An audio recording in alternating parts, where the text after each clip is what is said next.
Call to order of the City Commissioners meeting of Boynton Beach, Tuesday, August 16, 2016, 6:30. We will begin with a revocation by Reverend Woodrow Hayes, followed by the Pledge of Allegiance by Commissioner Katz. Everyone, please rise.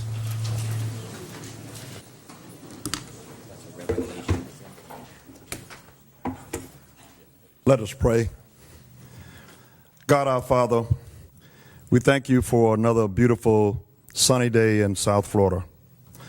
Heavenly Father, with a humble heart and with a thankful spirit, we approach you in prayer this evening. Father, we praise you for our country and for our great city of Boynton Beach. Thank you that we live with relative peace and security, and that we have the freedom to speak out against injustice when we see it. Thank you, Heavenly Father, for all the good gifts that you have given us, especially those blessings we sometimes take for granted. We pray for our mayor, for our commissioners, for our city staff. We pray that our leaders will study, understand, and follow the principles of your word.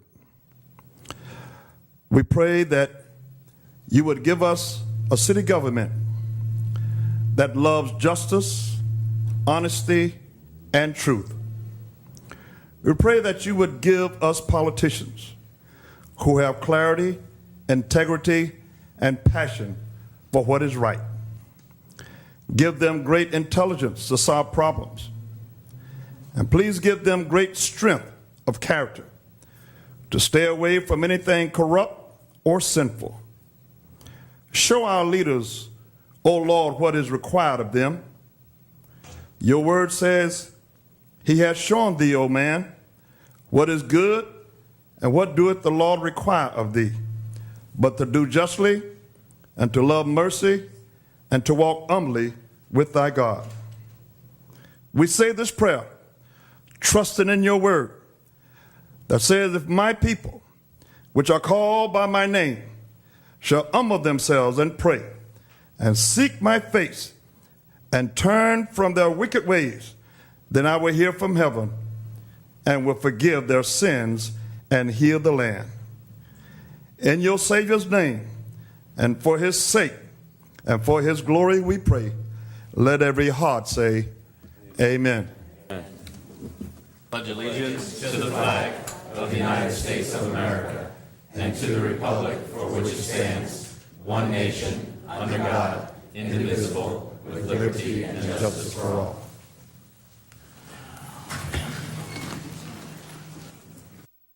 May I have a roll call, please? Judy. Yep. Mayor Grant. Here. Vice Mayor McCray. Here. Commissioner Katz. Here. Commissioner Romulus. Present. And Commissioner Casella. Here. All present. Right. Is there any additions, deletions, corrections to the agenda? Mayor, I had one. It's on the table before you, the dais before you. It's a request to add to the consent agenda a city consent to an assignment of a contract with one of the general consulting service contractors, Matthew Consulting. They were acquired. They're changing their name to a different name, which is reflected in the first sheet there. And we've reviewed it. There's no issue. Point of information, what do they consult us on? They do engineering and related work for Public Works and the Utilities Department. Thank you. All right. I'd like to add two. One is, I think, under new business for the community funds to Bernard Wright Ministries for their Robert E. Wells Day. Okay. The official ceremony of the sign placing of Robert E. Wells. And the other thing is, I'd also like the building department to come up and discuss the two BTRs that we received recently to explain the differences of the business tax receipts and the certificate in use under, I guess, for the last announcement under item H. G.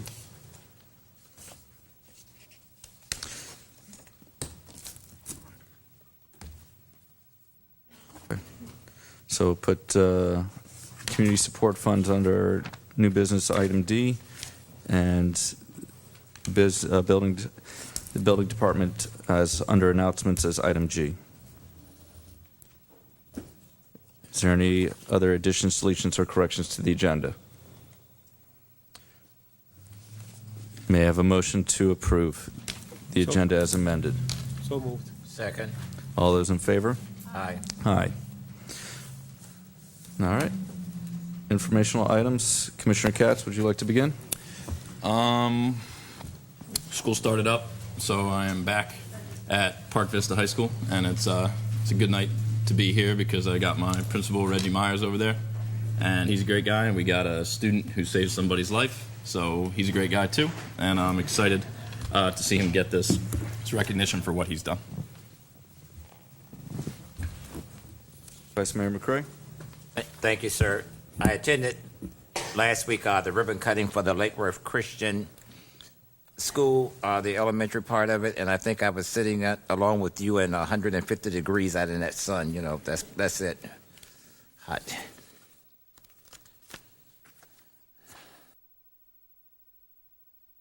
Else? That's it. That's it. Commissioner Romulus? Had a town hall that at the library a couple of days ago, about last week or two, regarding the Riverwalk development. Met with representatives of ISROM this week. I will be attending the League of Cities annual conference the end of this week. And regarding all the press that was in the papers about me last week, I just want to thank my haters for all the good publicity for my husband's business.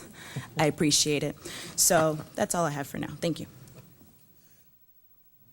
Commissioner Casella? Thank you, Mr. Mayor. I'd like to start off by thanking all our deputies, sheriff's deputies here today. Thank you for coming. I'd like to acknowledge our great county commissioner, Shelley Vanner, over there. Thank you, Commissioner, for coming. On August 5th, I retired. I retired a long time ago. I attended the Boynton firefighters retiree banquet held over at the FOP Lodge over there on Minor Road. It was well attended. It's bittersweet to see some of our finest men and women leaving our services that have served us so well, keeping us safe 24/7. I also attended the 8th Annual Back to School Community Health Resource Fair. It was held at St. John's Baptist Church. That was well attended, and given the backpacks to the children getting ready to go back to school, I guess the other day, Monday. So it was well attended, well received, and well deserved. So I thank you. All right. So let me begin. On August 3rd, I took a tour with the Parks and Recs Department. I got to see all of our wonderful facilities over at Zell Hester, Carolyn Sims, Denson Pool, the Arts Center, the Madsen Center, and I got to go to the beach, and it was very cool because the head lifeguard said everything was copacetic. So after that, I attended the library's 3D printer class done by Infinity 3D printers, where they explain how to program the software to get what you want from the 3D printer. And that evening, I attended the art show for the arts camps. It's their culmination of all their summer's long work, and we got to give out a couple mayor awards as well. On the 5th, I did the developmental department tour with the building department. I got to go to see 500 Ocean.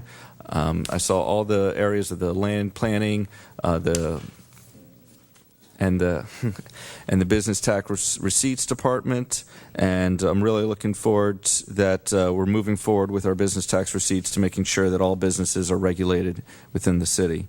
On the 6th, I attended the YMCA back to school event, and look forward to working with that association in the future. I also attended the firefighters retiree program. On the 9th, I attended the Young Lawyers section of the Palm Beach Bar's luncheon. Attended a round table with Lois Frankel and the other mayors, where we discussed recovery residences, the trains, and all things that are affecting us in Palm Beach County. On the 10th, I met with Michael DeBose. The 11th, I did a tour of the utilities department, and I'm really looking forward to our East Plant getting to be online, and for the Woolbright and the pipeline from the West Plant to the East Plant to be finished. I attended the ribbon cutting for Lake Worth Christian School for their new lower elementary building. I attended the ribbon cutting for Painting with a Tryst up in by Alpha Quantum Road, and then spoke at the Forest Park neighborhood. On the 12th, I met again with the building department for the comprehensive plan review.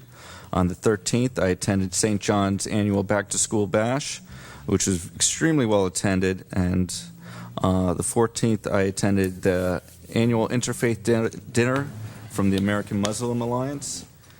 And today, I attended the Committee for Diversity Inclusion. And that's it for me.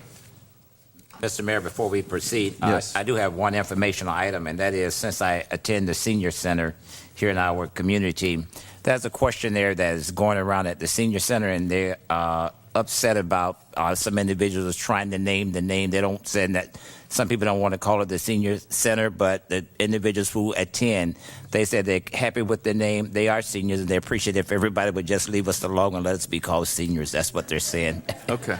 Thank you. All right. All right. So, seeing no more informational items, we will begin with the recognition of Boynton Beach fireman paramedic Vishnu Brett Sue by Palm Beach County Commissioner Shalavana for a heroic off-duty action that saved the life of a man near the Winston Trails community. Thank you, Mr. Mayor. First Can you of all, please state your name and address for the record? Really? Yeah. My name is Shelley Vanna, and I work at 301 North Olive, which would be the county building. And I'm here first to recognize, am I just recognize one at a time? Is that how we're doing this? Yes, however you'd like to do it. Okay. This is special recognition first for firefighter paramedic Brett Sue. Please stand. Please stand and be recognized. This is a certificate of special recognition presented because we hereby honor Brett Sue for his heroic off-duty action that helped save the life of a man on June 1st, 2016. On behalf of the County Commissioner, I want to thank you for your outstanding and dedicated service to the citizens of Boynton Beach and Palm Beach County on the 16th day of August, 2016, and this is signed by all of our commissioners. And as you know, Palm Beach County loves its firefighters and paramedics, and we make sure that we take care of you, and I know Boynton Beach loves theirs also. So I know you do this all the time, but this was kind of a special day. So thank you very much.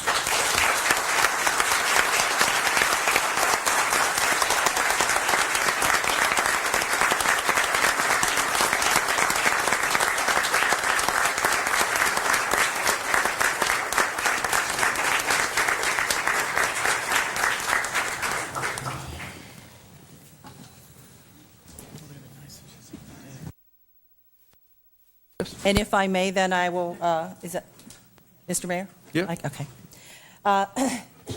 This second special recognition goes to Palm Beach County Sheriff's Office Deputy Teresa Grimaldi. Please stand to be recognized. Palm Beach County Sheriff's Office Deputy Teresa Grimaldi. This is in honor of Deputy Grimaldi for arriving quickly on the scene with an AED defibrillator. And actually, I was in the State House. We've put them all over the State House, and they showed us how to use them too. So, and assisting in saving a life on June 1st, 2016. Thank you for your service to protect and improve the quality of life of Palm Beach County citizens. And this is signed by all of our county commissioners, and we certainly do appreciate your service.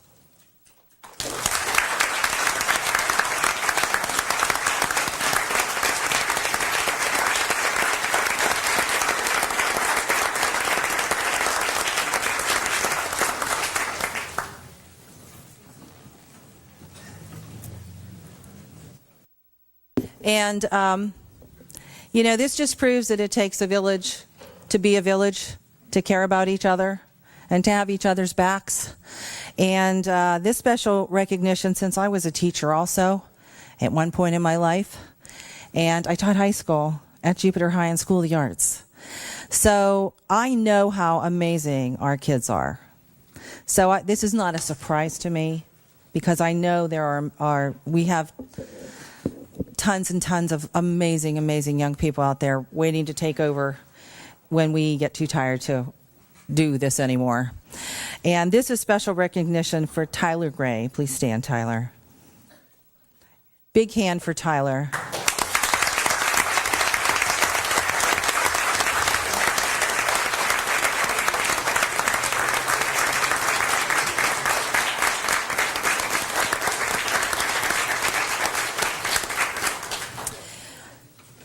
This is a special recognition presented to Tyler Gray. We hereby honor Tyler Gray, a student at Park Vista High School, who provided CPR that he learned only 2 weeks before. 2 weeks before the accident took place. Tyler's immediate action assisted in saving a man's life on June 1st, 2016. Your quick and vital actions will always be remembered. And Tyler asked me, this is how unassuming Tyler is. He goes, does this stuff happen pretty often? And I said, how old are you? He said, I'm 16, but I was 15 when it happened. So no, Tyler, everybody doesn't get tested the way you did in CPR. Mostly you do it on a pretend thing, but you actually saved a man's life. So I think you have really good things in front of you. And obviously, I hope if I start having issues, you're close. Because I want someone who can think fast and do the right thing. So just give him another hand, because I think that's just amazing.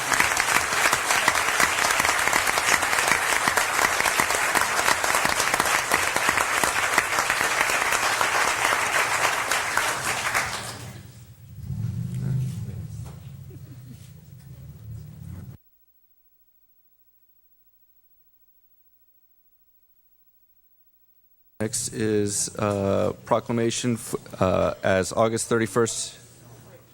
Let him get a group shot, too. Let's take one more shot. Yeah, there you go.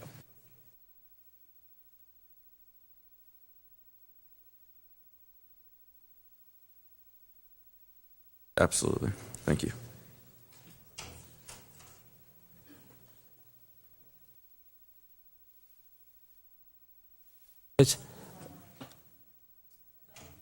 A politician can't get away from that I microphone. understand it's a But is microphone. Tyler's family here?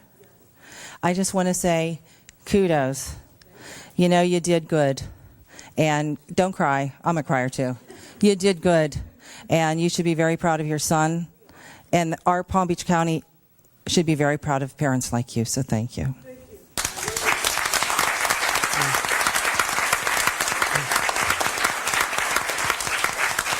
Commissioner Casella? I'd like to thank the recipients for what you've done. You've saved a man's life. And I did 33 years as a firefighter, and I know that that's something you'll never forget. And I'm sure that gentleman is forever grateful for your quick action and thinking. Commissioner Vanner, I'd like to thank you for taking the time out of your busy schedule, coming here to recognize these three special individuals, and I thank you for that. So thank all of you. Thank you.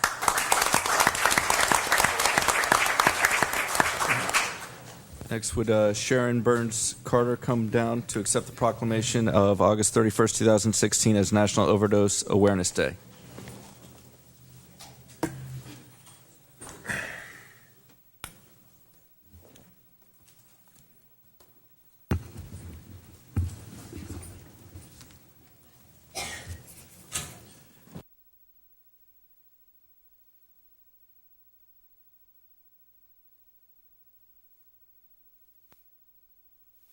Whereas addiction is an American Medical Association defined disease, and the stigma associated with addiction must be addressed so that no one feels shame or disgrace over a legal or illegal drug, poisoning, overdose, and Whereas drug poisoning is the #1 cause of injury deaths in the nation, with an accidental drug overdose death occurring every 11 minutes, surpassing deaths from motor vehicle accidents or gun homicides. And whereas according to the Florida Medical Examiners Commission, there were 1,752 accidental deaths in the state of Florida during 2014 caused by prescription drug poisoning, including 110 in Palm Beach County. And whereas according to the Florida Agency for Healthcare Administration, there were 11,905 hospital patients admitted for prescription opiate drug poisoning during 2014 in Florida, including 826 patients in Broward County, 704 in Palm Beach County, and 482 in Miami-Dade County. And whereas the city of Boynton Beach remains committed to raising awareness in order to combat stigma and educate our community about prescription drug poisoning prevention. Now, therefore, I, Stephen B. Grant, Mayor of the city of Boynton Beach, Florida, do hereby proclaim August 31st, 2016 as Overdose Awareness Day. Thank you. Hi, everybody. My name is Sharon Burns Carter, and I'm a representative of the Southeast Florida Recovery Advocates. I'm here with my friend Linda Mottner, who also is with the Southeast Florida Recovery Advocates and the Ian Mottner Foundation. And I just wanted to thank Mayor Grant and the city of Boynton Beach proclaiming August 31st National Overdose Awareness Day, our local event through Fed Up Coalition is going to be taking place in West Palm Beach on August 31st at 6 p.m. at the Memorial Presbyterian Church. We will be gathering and then going on to Flagler Drive at the waterfront. And I just wanted to thank you again for helping us reduce the stigma and shame associated with substance use disorder. Hi, everyone. I'm Linda Mottner. I'm the president of the Ian Mottner Foundation and a member of Southeast Florida Recovery Advocates. And I just want to extend my thanks to each of you here today, this evening, for recognizing this as a real issue and proclaiming this for the city of Boynton. As many of you know, it was my son, Ian Mottner, who 2 years ago on July 16th dove off of the overpass in Boynton Beach on the legal substance kratom. And I'm here speaking on behalf of those in recovery and families out there whose lives have been touched by death and loss. And we are ordinary, folks. We're not. I'm a person in long-term recovery. I have 22 years in this area in recovery, and I'm a professional in West Palm Beach. I work as an RN in the operating room, and we do go on to live and be successes. And I just I want to instill that to each person here tonight, because we have a recovery community surrounding us. This is the recovery capital of the U.S., and we need to we'd like our community to support us in what we're doing here with young people in recovery. In meetings, recovery meetings, we're seeing about 70 to 80% of our folks are young. And it's stunning. I mean, we're losing them every day. And families are contacting me. They're contacting, groups that I'm associated with. It's heartbreaking. It really is. So we really appreciate everything you've done, and I just want to extend my thanks to all of you also for everything you did to support me in the loss of my son. The city of Boynton has just been awesome. Thank you so much.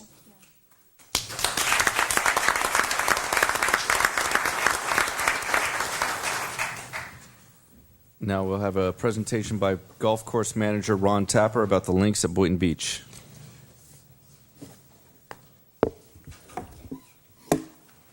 Good evening, Mayor, Commissioners. Ron Tapper, golf course manager. First picture is a picture of the links of Boynton Beach. Got beautiful 27 holes of golfing out there. If you haven't been out there, 18 holes of championship course, and we have a 9-hole par 30 course. Oops, got to go back one. Our mission statement: to provide the public with an attractive, well-maintained course, make sure we stay viable for the future, sustain it by ourselves. Golf's a game of all ages. From to the left, you see from juniors to the gentleman on the right who's 102 years old. Actually, he just turned 103 2 months ago, and he just turned his golf clubs in. He's done. And he used to play, up until 3 months ago, he used to play 9 holes for 2 to 3 times a week on the championship course. We do a lot of special groups and events at the links, and when we like to set up, we like everything to be professional looking, so it's very organized. We do have a men's golf association that's very active. We have a very active ladies association, especially during the season, and you see different weather there, even when it's cold. And we have our Palm Beach County Interclub teams, which we have a current ladies interclub team on the left, which is still going. Our men's team on the right for 3 years, which was represented by Commissioner Joe Casello up there. And you can see the trophy on the bottom, which they won 3 years in a row before the men's group disbanded. Links used to host a lot of major tournaments. This was one we hosted for 12 years, a senior, junior, which they're playing at various courses now, but we were the host site for 12 years in a row. Now they move on to a different site every year. And that was some of the top PGA seniors and juniors in the whole South Florida area. Also held another national tournament, the U.S. Women's Amateur Public Links, which the Links Golf Course for 8 years was a national qualifier, one of the Eastern regional tournaments for this, where they went on to finals after this, and we had ladies that came from all around the world to play in that.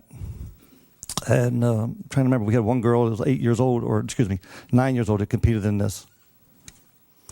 Our annual Play for Pink that we do every year, and we've been doing it since 2001, and we've raised over $113,000 for the Play for Pink Breast Cancer Research Foundation. That's our most active tournament. That's our biggest one that we strive to go after every year. Park Vista Invitational, so far through 2005, the Links Golf Course has given out over $11,000 in scholarship vouchers, which a lot of that's been cashed in already. A lot of good kids there from various schools that compete in that. We host an annual Home Safe charity golf outing, which has probably been going for 4 or 5 years now. Very active. We're a host every year. We host a Junior Golf Association tournament from Palm Beach County Juniors.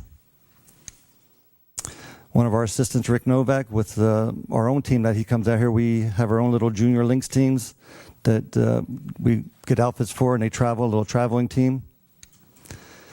This is our grant that we got awarded from the UPS Foundation for $5,000 for the links, and we planted 200 trees last summer.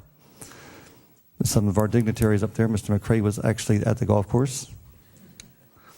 We are a certified Audubon cooperative sanctuary. If you want to see nature, come to the links. While you're playing, you'll see plenty of active wildlife going around. And there's always work to be done. Some of the improvements that we've done since 2013, which is all done in-house, and there's a lot more little things that we haven't put on here, but these are things that we're doing in-house. And current projects that are in the works, and ongoing projects that we're doing currently. To show you what we do in-house, this is like renovating one of the tees, our second home of our championship course, that was unlevel, and our workers taking the sod off. You can see by the picture on the right how it's beveled in the middle. And then once we resod everything and level it, you can see the after look that's done in the bottom. That's all done in-house. One of our strategic plans is renovating all the bunkers on the course. We're about 80% done. And you can see the before, the dooring, and the after look. So it's much more presentable. The after look is actually where we want to go, because that's what the course was when it first got with the developers that came out here, our architects. Now we're taking it back to that. This one is our top 6 golf course concerns and challenges, starting from our championship greens, maintenance equipment, marketing competition, weather, infrastructure from cart paths, cart maintenance barns, clubhouse, and finally reconfiguration of the family course into another 9-hole championship course. Proposed start date for the greens, which thank you, Commission, for agreeing to that. We're hoping next May next year. And we're looking to be talked about in the future here is replacing of old maintenance equipment, because your greens and your course is only as good as your maintenance equipment. Marketing here, spreading the news. On the right is our Fun Fair magazine that just recently came out, which the links is in the middle there. It's a great picture. If you open it up, you'll see a great picture of the golf course. And I thank Parks and Recreation for getting us in there. On the left side is the Links staff is very adamant about getting 1 or 2 trucks from the city for mobile advertising. And I'm not sure how everybody feels, but I know how the Link staff feels. We would like to utilize one or two of the trucks to spread the word about the Links. Our biggest one is the word of mouth on the bottom for advertising. And we do have our best sign, which is in front of the golf course that we advertise on, which plenty of traffic comes up that sees our signs. Going back to the last one a second, in the middle there, if anybody's looking, there's books out there. There are discount coupons and books if somebody's looking for extra rates for discounts. 25 inches of rain during last season, at the height of the season. Revenue killer, that's why it's in our top concerns. The bottom picture, that's our hole 13 and 14 on the Champ. That's not a lake, that's supposed to be all grass. And that sat there for over 5 weeks just below the surface. The one on the top right is a lake, which was on the 9th hole. That lake is halfway over into our fairway on Travables, which we had to close. This picture here is a picture of the golf course layout. In yellow is the championship course. In the middle, red, is our family golf course. On the bottom right is the city landfill adjacent, just across the canal to our 3rd hole in the Champ, 40-acre landfill, which is being monitored now in the closing procedures. And in the near future, hopefully, not too far future, but in the best interest for the golf course in the future, the city to maintain the course making revenue, to add 15 acres that and convert that family course into a Regulation 9 to stay competitive with everybody and to it would produce way more revenue. But that's down the future. That's the landfill is still being monitored for a couple more years. It's a great day at the Links. Come on out and play. And commissioners and mayors, please come on out and take a tour. I know you just did Parks and Recs, I heard, so come on out and take a tour of the Links. Any questions? Ron, I just like to say, obviously, I'm a member out there, and I played out there today, in fact. You've done an amazing job with your dedicated staff out there because you do everything in-house. It's probably one of the departments here that needs specialized, and all those people have been out there specially trained. They've been cross-trained to keep the course viable. I know at one point we were one of the number one course in Golf Digest, and I know through your leadership and this commission's commitment to the golf course, we're going to make it number one again. So I thank you for your hard work. Thank you. I have one concern, and that is the drainage problem at the golf course. What are you all doing about it? That particular drainage issue was out of our control. That much rain, we are bordered by all the canals, which are controlled by Lake Worth Management District. And so goes the canal, so goes the golf course. If the canals are up, we can't drain. Okay, because my concern is that when we gave you our blessings for the golf course, you stood before us and you said that if it don't be a go, then you will quit. So I'm just saying, that's beyond your control. Right. I just want to make sure that you understand. Yes, sir. Okay. I'd like to see every department head do that. Any more questions? Seeing none, thank you so much, Ron. Thank you, Mayor. All right, so we're changing things up in September. The City Commission meetings is as follow. There will be a regular City Commission meeting and first budget public hearing Thursday, September 8, 2016 at 6:30 in Commission Chambers. So if you show up the first Tuesday here, you will be alone. Special City Commission meeting to adopt the final assessment rate resolution Tuesday, September 13, 2016 at 6 p.m. in Commissioner Chambers. And the regular City Commission meeting the second budget public hearing to adopt the final millage rate and final budget for a full year 2016-17, Tuesday, September 20th, 2016 at 6:30 p.m. in Commission Chambers. The Boynton Beach Community Redevelopment Agency will hold its fiscal year 2016-2017 public budget meeting tomorrow, 6 p.m. at Intracoastal Park Clubhouse. And then finally, yesterday, the early voting started at August 15th through Sunday, August 28th. The local early voting center is Ezel Hester, and the polls are open from 10 a.m. to 6 p.m. each day. When someone from the building department talk about the new business tax receipts and certificate in use.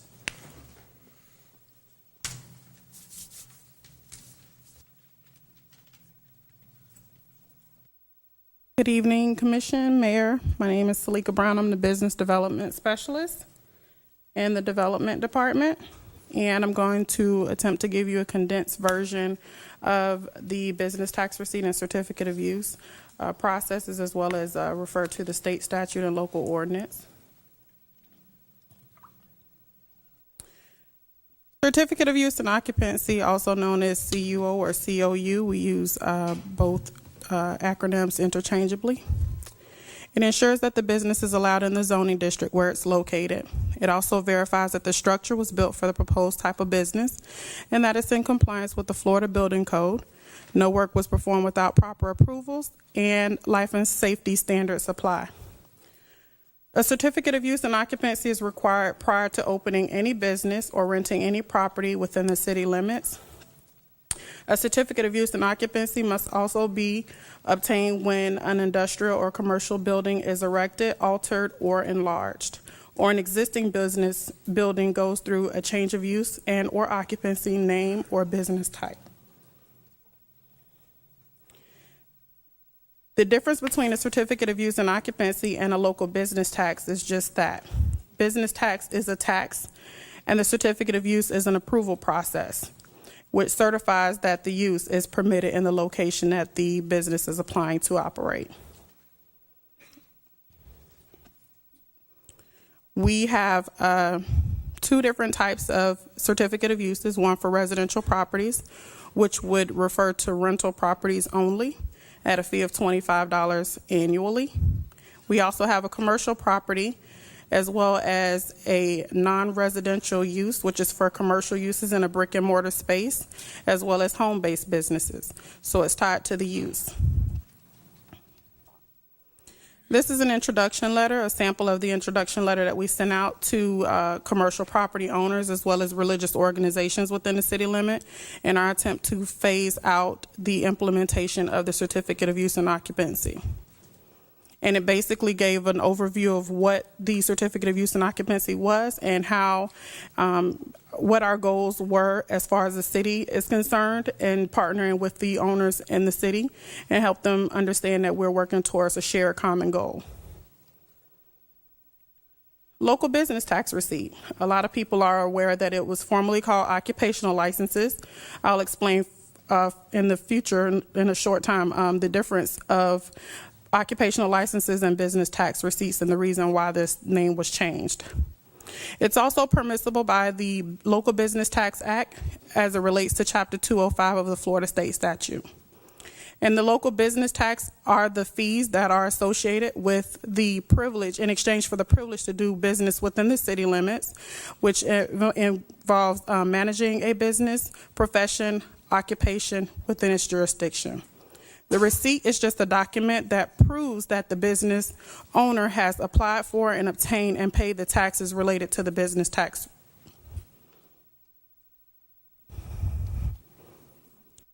Local business tax receipts are not licenses, and therefore they do not grant the right to perform any profession, occupation, or business, and hence that's the reason for the name change.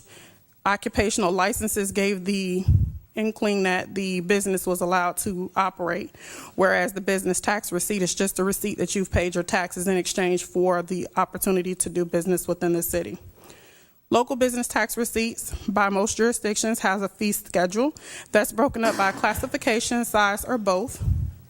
There are businesses and professions and as well as occupations that are exempt from requiring a local business tax receipt as prescribed by Chapter 205 of the Florida State Statute. They are due each year, September 30th, and therefore the current year, October 1st, through the following year, September 30th. Why are local business tax receipts and certificate of use and occupancy necessary? Well, it provides an opportunity for local and county municipalities to perform administrative and inspection functions to ensure that the businesses are in locations that they are allowed to be, as well as in exchange for the opportunity to do business in the city, as well as promotes economic development. It also allows government entities to apply regulatory parameters to businesses, professions, and occupations through zoning regulations, regulatory licenses, building codes, fire codes, and inspections. Here is a brief list of some of the Florida agencies that we deal with on a daily basis when we ensure that a business has the proper credentials to operate within the city. As you can see, it's a wide array of them. This is just some of the major ones that we deal with on a day-to-day basis. We also ensure that the businesses that are operating in Florida that are not operating in a name such as their own legal name has registered with the Florida Department of Corporations. And I like to explain to customers that it is the birth certificate for your business. It assures that it is your organization and that no one else can come in and take ownership of your entity. As well as the Internal Revenue Service in providing an EIN number or FEIN number for your organization. I like to refer to that as a Social Security number for your business. And that is what you'll use to file your taxes. It's required for all businesses except sole proprietorships with no employees. And this is just a snippet of some of the forms that we use to have our customers apply for different types of certificate of use and occupancies as well as business tax receipts. This is the property form, which it involves the site of the property that the owner is in compliance with, outdoor storage, zoning regulations, parking requirements, things of that nature. The business certificate of use and occupancy is combined with the local business tax receipt, and it's for home-based businesses as well as commercial spaces. And on the reverse side of the form, it has all of the helpful information needed to apply properly with the required documents.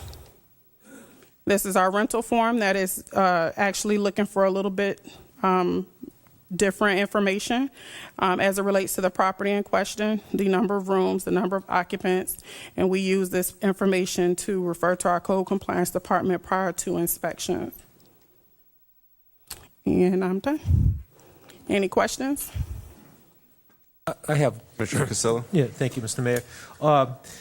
Getting back to the residential aspect of that, have you reached out? I'm an HOA president in my community, and I know that we've added to when people coming into the community have to fill out an application, and some of them are renters. When we make them fill out that form that you have there for the business tax receipt, do you reach out to these homeowner associations? I know we have a master sheet. Some of them might not be updated, but do we go after these HOA presidents, or better still, some of these management companies which manage these properties would probably be the way to go? I know that's how we do ours. I would like to tell you yes, but we don't, unfortunately, only because of the amount of work that would be required in doing so. We're currently working with code compliance as well as the Florida Department of Corporations to identify individuals that are working within the city limits, more so as it relates to the commercial properties. And code enforcement is, once we get reports, we'll act on them that way, but proactively, no. I did speak with one individual president and the attorney for the Homeowners Association. He wanted to offer the information to us to let us know which residents were or which owners were renting out spaces, but the attorney advised against it.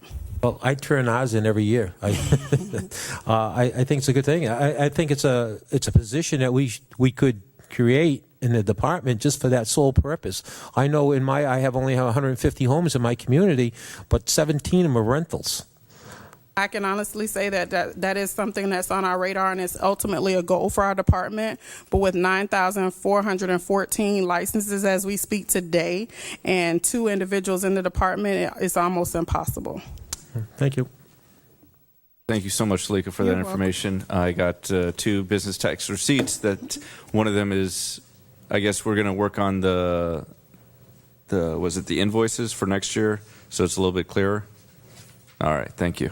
We have ITS currently working on that, but with the DMS files and integration with what we need, it's a lot of work. But she's working on it. All right, thank you so much. All right.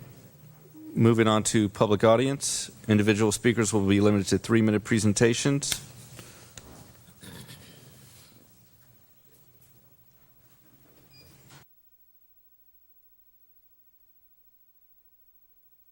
Good evening. Mark Carriage, 240A Main Boulevard.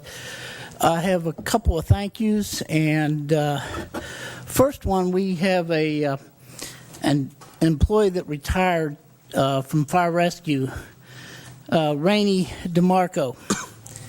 And those are some pretty big shoes to fill, because Rainey's one of the finest professionals in our fire rescue, and her retirement, it's going to take some big shoes to fill those, because I can tell you personally, I have witnessed on many occasions not only her professionalism in saving lives and also helping those, whether they be children, elderly. The amount of compassion that she shows and the professionalism is exceptional, and we're going to miss her. She's been there for many, many years. She's a legacy. Family's been in firefighting for many years, many generations, but she's one of the best. So I want to send out thank yous and congratulations on her retirement. Additionally, fire rescue, our police department, our community policing on MLK, along with our executive director, Vivian Brooks of the CRA, and our assistant director, Michael Simon of the CRA, they helped with the back-to-school health fair on Friday, stuffing the backpacks, getting everything organized, and they did it so in record time. And I want to personally, as a board member of Pathways to Prosperity and also a volunteer on both days, I can tell you that we couldn't have done it without them. And I want to send out thank yous to both of those. Johnny McMahon, I honestly wondered if Fire Station 1 was open because there were so many firefighters there. And we had so many from PD, Paul Deal and Henry Deal and Officer Paramore and so many others that we got it all done within an hour and a half on Friday. What normally 8 years ago used to take us 6.5 hours with all kinds of volunteers, and these guys, they were just super. The men and women, I want to commend the city for that. I also want to acknowledge, as you both did, Mayor Grant and Commissioner Casello, you both came out on Saturday, and we appreciate your support with that event. We also had former Commissioner David Merker, former Mayor Woodrow Hay and his wife volunteering as well. And I want to give a special shout out. Commissioner McCrae, who tries to do everything under the radar and never wants the limelight or the accolades, but he has been helping our food pantry. He has been helping P2P behind the scenes, and never once does he want the publicity. But I'm going to tell everybody, I appreciate what you do. Our staff appreciates, our board of directors appreciates what you do, and you set the example for so many others, and I want to thank you for that. Thank you.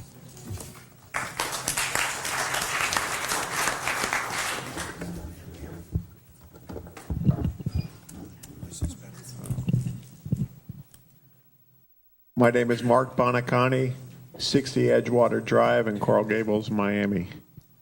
I had the privilege of being here about a year ago or so in support of the red light camera program.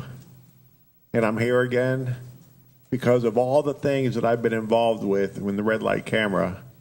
I have never been involved with a program that directly affects the livelihoods and saves as many lives and as many people from fatal accidents and injury as the red light camera program. Your own program over the years has had a dramatic and significant reduction in accidents and fatalities and injuries. And it's because the program works. People's behavior are modified and they're not running red lights. We're not talking about parking tickets. We're talking about people endangering themselves and others in the community by running red lights. In addition to the benefits, safety benefits, $3 of every citation goes to the Miami Project to Cure Paralysis, the organization that me and my father founded over 30 years ago. Through that money, we're able to develop research that is now curing people as we know it. We have a program that's called hypothermia, in which we cool patients down after injury.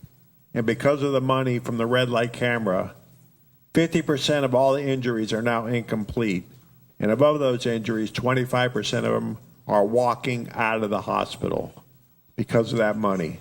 We're also conducting 5 FDA-approved human clinical trials in which we're transplanting cells directly into the spinal cord of people who are paralyzed.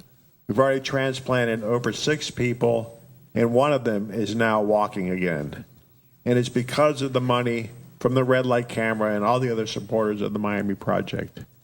I urge you to continue to support the Red Light Camera program. Not only is it saving lives, it's helping your community, and it's also allowing research at the Miami Project, as well as money that goes to trauma centers up and down the state of Florida to help people who have injuries that have been sustained from people running red lights. Please do the right thing. Support the Red Light Camera program. We really, really need this program to continue. Thank you very much. Sir, right. I have a question. You know, since you're saying that $3, I'm just saying, who funded your program prior to the Red Light Camera? Since, you know, you went there, I'm just saying, where did you get funds from? 50% of our funds are private donations and foundations. The other 50% comes from the National Institutes of Health through peer review grant writing. We are a center of excellence at the University of Miami Miller School of Medicine. Thank you. That's what I need to hear. Thank you. Just real quickly, the $3 you receive from the red light camera tickets, is that just subject to Florida, or is that nationwide? I don't know what other states have the red light camera. No, this program is through the Mark Wandel Safety Program. And through that legislation, the Miami Project receives $3 from every program within the state of Florida only. Just the state of Florida. And through that program, over the years that it's been and has been active, we have raised over $10 million to research. Thank you very much. Thank you very much.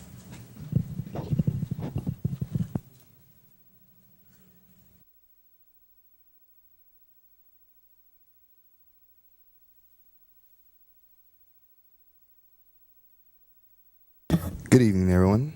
My name is Javante Edmonds. I live at 905 South Ridge Road, apartment A103. And I really want to commend that gentleman. Not a lot of people have been in his shoes, and he's really advocating for a great cause, and that takes a lot of strength. So, yeah, I mean, that's a very special thing that he's doing. I'm here because I really want to commend the Commission for all the hard work they have put in over these past 8 weeks at the summer program at Boynton Beach High School. We have a program called Suits for Seniors. I also see Michael Weiner here. He was also a guest speaker there at the program. This 8-week program basically covers different topics such as leadership, financial literacy, how to get a job, how to do proper handshakes, how to just open up the scope of fields of what you want to do with your career. We also have the police come out and talk about community policing. So we talk about an array of topics to make sure that these high school seniors are very successful. And the commission had a huge part of it. The mayor, Vice Mayor McCrae was there, Commissioner Romulus, and Commissioner Casella will be speaking at the event coming up August 20th. With the help of my partner Jackie Jones, who was very instrumental in making sure this program unfolded perfectly. Again, we will be having a huge ceremony this Saturday at 12 o'clock from 12 to 4. It is very important that the community comes out and show the kids, the students, the teachers, and the community that we are that itself, a community, and that we support one another. So again, it's very, very imperative that everyone comes out. The firefighters are going to be there, the police are going to be there, over 40 vendors are going to be there. But more than anything, we need the community there. Okay? So again, I thank you. I thank the CR Director, Vivian Brooks, for being so supportive. And that's about it. Thank you all for your time. Right. Sir, before you leave, I just want to apologize up front because I will not be able to attend, but I do support you all. The reason I will not be able to attend is that we have 7 funerals this coming Saturday, so my services are needed in Broward County. I do apologize. I do appreciate everything else you've done for me, Vice Mayor, Mayor Grant as well. Thank you, guys. I appreciate it all. Okay.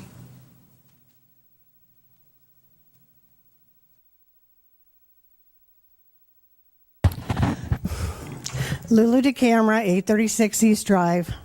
Good evening, Mayor Grant and Commissioners. As you know, the height of the future development within the CRA district is a controversial issue. Our surrounding towns of Delray, Lake Worth, and Ocean Ridge don't have the incredible building heights that are being proposed by our planners. It is one thing to put something on paper and another to personally view the locations in question to see what is compatible and appropriate. I am concerned about individual projects, but even more so with the proposed overall consolidation plan, which encompasses several areas, including Heart of Boynton, Federal Highway, Ocean Avenue, Boynton Beach Boulevard, Woolbright Road, all in the CRA district. I think you realize stress is a killer.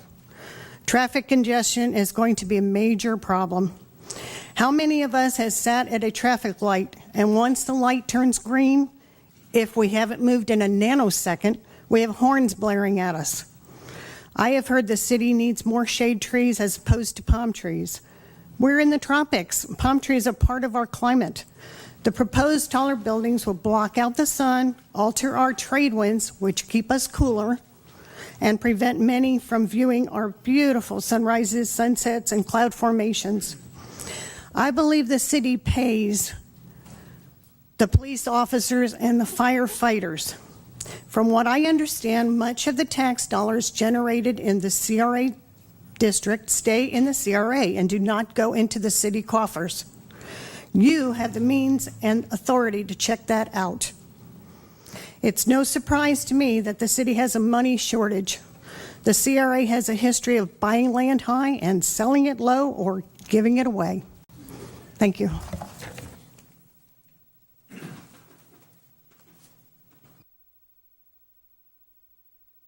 Everybody's eyes roll. Good evening, Harry Woodworth, 685 Northeast 15th Place, Boynton Beach, speaking as the president of Inca this evening. Just to clarify, I'm representing the collective views of 500 homes in 10 communities, all within the CRA district. I'm not getting paid to stand up here. We're a volunteer organization. I'm not selling anything. I'm not trying to win an argument. I'm not trying to prove Inca's right, the commission's wrong. I'm not yelling, nor have I yelled in the past. Just trying to present some opinions from some people that live here. This isn't a war, and maybe last week wasn't a good example of that, but I really believe the residents of the city and the city commission are kind of on the same page here. We all want the same thing. I sure as hell hope so. And I think what we're looking for is basically just development that improves the quality of life of the citizens. I don't think we can possibly be at odds over that. You know, one of the, right out of the definition of economic development is the quality, improves the quality of life of the citizens. I mean, that's one of the cornerstones of what economic development does. Inca residents are merely trying to point out that the history of previous development like this, Promenade, Casa Costa, whatever you want to call it, in 2004, didn't turn out so well. Okay, I don't think there's anybody sitting in this room that thinks that adds to the value of this city except maybe a few shekels in the CRA fund. It's an ugly building. There are people in there. You never see anybody. It's the parking thing. It's just a nightmare. It didn't turn out very well. Are there mixed use at Las Ventanas? The apartments are full, sure. The retail development underneath is a joke. What makes you think that the promises of professional lobbyists and attorneys who get paid to spin up things is any different than the last two times out? I mean, what you can see is more accurate than what you're told. I mean, you're talking to car salesmen within some of this stuff. And the citizens that live here just have a different view. Give you a couple of those. We've been told that the height at 4 stories isn't economically feasible for Boynton. And that may very well be true. However, it's worked out just fine for Stewart and Delray Beach. We were told at a previous meeting that, well, that doesn't work here because Delray's got more area, it's bigger. Well, it's not. Okay, Delray Beach is 15.89 square miles. Boynton Beach is 16.25. We're actually busier. Well, we're talking about the CRA. Well, guess what? The CRA is almost the same, too. The CRA in Boynton is 2.6 square miles, and in Delray it's 3. And that includes the 69 acres on the east side of the intercoastal, which we don't have. Otherwise, the two CRA maps almost overlay each other. So it's the same. We're peas in a pod. If you look at the TIF money, you look at all the things that go into that, Boynton Beach and Delray look the same from a CRA point of view. Okay, we're told that Boynton Beach needs development to increase the tax revenue.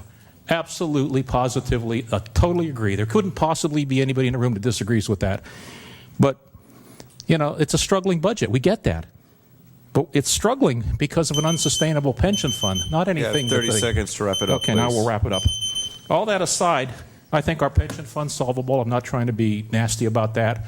Ours didn't go from $800,000 to $1.6 billion like Jacksonville did. We can still solve ours at $100 million.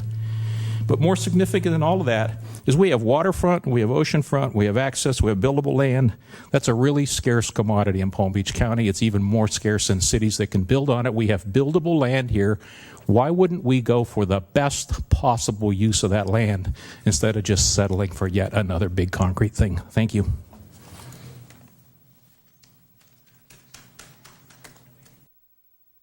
Minister Bernard Wright, President of Bernard Wright Ministries, the Robert E. Wells Foundation, and Bernard Wright Radio. I'd like to salute everyone on the dais, Mayor Grant, Vice Mayor McCray. I really want to thank you all for y'all right-hand of fellowship. Stopping by my home is very important, especially in this neighborhood. And I'd like to say this is historic for you coming down with your dog Daisy. We kind of like Daisy. I never let an animal in my house, not even a parakeet. But Daisy cool, Daisy all right. To God be the glory. Thank you for the backpacks. I'm in a spirit of a better Boynton, and I already see the manifestation. I just want to thank all of you all. I'd like to thank our first responders, Chief Snow, for your right hand of fellowship, Warren Adams, Jeff Livergood, Mr. Wally Majors there, especially for the doors, the iron doors coming off the restrooms. We do have homeless people here. They do pay taxes every time they buy something out of the store, and we have to deal with that problem. They do have someone now that they can wash up, and where I live at, I'm going to make sure, I'm going to ensure to the best of my ability to stay clean as it is now. And I just thank y'all for this program, and we're going to see a success in that respect. Mayor Hay, I'd like to thank you and thank your wife for inviting me in your house. It really means so much. You have made a history in coming down there, walking your dog late at nights, and being on my radio show after 10 o'clock. It shows that it's just not that explosive over there in our neighborhood there in District 2 in the heart of Boynton, and I'm so appreciative. I'm so grateful and humbling for this milestone having reached with the Robert E. Wells signs being placed and unveiling coming Saturday. There's two great events. That's with the that's the senior citizen suits at Boynton Beach. But as we have a Burger King, we have a McDonald's, so there's two major events that we can attend coming Saturday. We're starting at 11. We're going to go to 4. I'm going to do my live radio show that day. I wanted to be festive for the community and for the children. I thank you for your contribution and your pledge. I'd like for you to see if you can attend there first, since we're going to start at 11, and and everyone else. And you all are invited. The entire city. You can drop some water, anything, some sodas, but we're going to try to make this festive because it's my moment. It is historic. Our black history has been left out for many years, and this is a real great milestone. I'm still processing. I just want to thank y'all. It's very humbling. God bless y'all. Enjoy the rest of y'all night. Minister Wright, I think we have 3 things that nobody mentioned it, but I think the police department is doing something with the Wildcats. They did not say anything about it, but I think we have 3 events this Saturday that's great. that's coming up. To God be the glory. We're stretching us. All Thank right. you. Hey.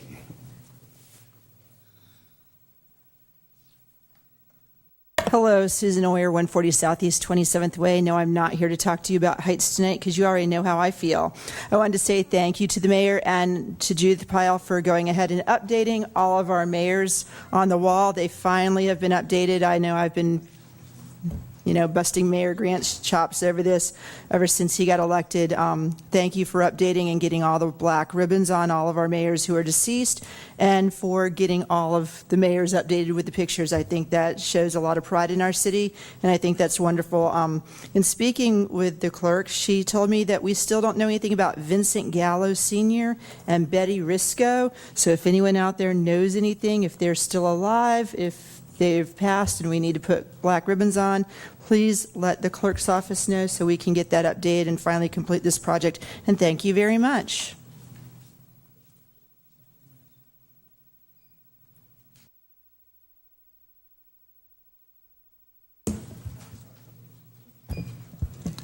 Good evening. My name is Tom McClure, and I reside at 2004 South Federal Highway here in Boynton Beach, Florida.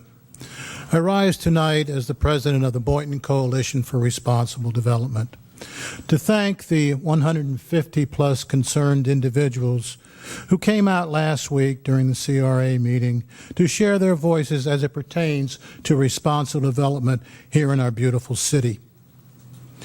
The Boynton Coalition would also like to thank the city commissioners and the mayor for listening to these individuals as they exercised their First Amendment right. On behalf of the Boynton Coalition for Responsible Development, we look forward in the future to working with the City Commission, the city, the CRA, and developers as they come to our city to work for responsible development. On a personal note, I would like to thank Mayor Grant and District 3 Commissioner Romulus for agreeing with these citizens who came out to speak regarding the development, to have responsible development at the intersection of Woolbright and Federal Highway. Thank you all, and it's certainly been a pleasure working with you on this, and I look forward, as does the Boynton Coalition for Responsible Development, in working at a better future for our city. Thank you so very much.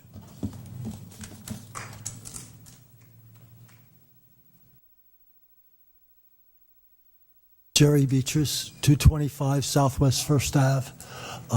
I think that the new height restrictions and density thing is a minus for the city. It takes away a lot of what people moved here for because it's not congested.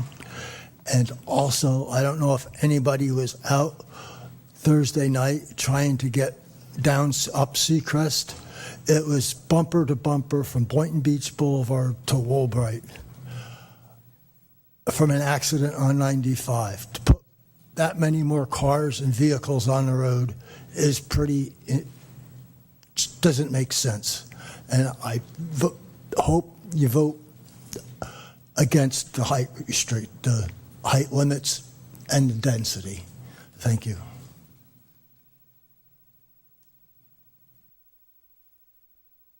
Good evening, everyone. Mayor, City Commissioners. My name is Pune Charkian. I am a staff attorney with Florida Rural Legal Services.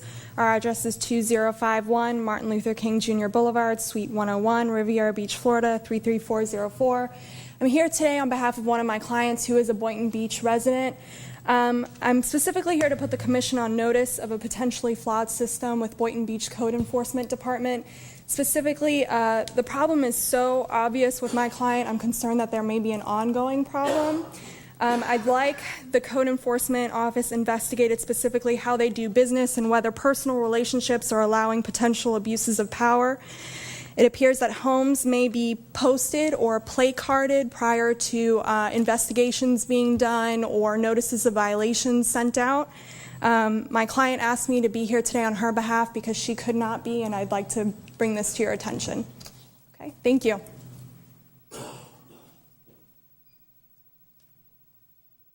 Herbshaw, 1711 Woodfern Drive, Boynton Beach. I want to comment, Commissioner Christina Romulus, you held a meeting that was terrific. I would like to see other commissioners up there hold town hall meetings. I'm still leaning on the I haven't made up my mind yet, but I want to thank you for holding that and giving more information on it, and hope other commissioners will follow suit for the good of the city. Tonight I want to recommend that the water department, Colin has done a wonderful job. We're lucky to have him. And I know Kofi, I used to meet with Kofi on a good basis, and Kofi recommended him, and it was the best thing that ever happened to us. I have great respect for Kofi. He moved up to Virginia, and he sent Colin down to us. Good water department. Again, I want to comment on the police. I hope that the commission recognizes and get with the police and give them the raise that they deserve. They do a job, as I know, because I was an auxiliary up in New York, and I can tell you, these guys are worth every buck and more. They do things that cannot be imagined, and every night with their families, I hope they come home, and I hope they all wear their bulletproof vests. Give them raises. The other thing that we have to do for the future is to work on pensions. in about 10 years or less, this city will go bankrupt unless we get to the bottom and adjust the pension systems. The city will not survive. The people that are collecting now deserve it, no question about it. So hopefully that the commission can take this up and next year at the budget meetings can reach some kind of sensible consensus, because we cannot sustain these pensions the way they're going. As far as the fire department, grade A. I'm issuing, as far as sanitation department, terrific. I will be giving report cards, as I do every year, after the budget meetings, keeping that mill rate at 7.9. We need it because we made it, contingencies come in. I don't want to keep on attacking reserves. And another thing, I hate to say this, but we're at a point of no return with climate change. As you know, I do attend the meetings county-wise. And we're heading in for a situation, and the people that vote better vote the right way come November, or we're going to be up. 30 seconds to yeah, wrap it I'll up. just wrap it up. Otherwise, good, and I hate to say this, we're going to be up the creek. And I hope people in the audience listen. You better get to your governor. You better get to all your politicians. Thank you very much. Good evening, Commissioners. Charles Cantor, Kanter, 2905 South Greenleaf Circle, Boynton Beach, Florida. Hi. I was wearing the hat particularly to show off why I voted. Okay? I need to tell everybody we need to vote. But that's not what I'm talking about. I want to show you that we're very much in favor of having red light cameras. This is a robotic way of enforcing the rules of the game. I mean, if you have rules in a game, if you're playing soccer or football or baseball and you violate the rules, you're out of the game. Why shouldn't it be exactly the same way with our drivers, which are life and death situations? Now, there is one consideration we've got to take into consideration, and that is who makes the decisions on who gets fined and how much. I think the concept of allowing it to become a revenue generator is what's fouled the waters of this. I think that our good red light program is equitable and is operated by wonderful, reliable people like Jeffrey Katz, et cetera, and you folks here. That's who should be in charge of that, not a private industry company.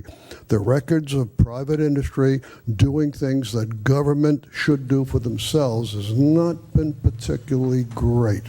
So please, make sure we have red light cameras. I mean, after all, look at it this way.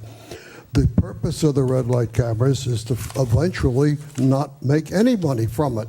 If everybody obeys the law, there's not going to be any money coming out of it. Nobody's going to have to be bothered with it. So that should be the goal of what the red light camera program is. Think about it. Thank you very much.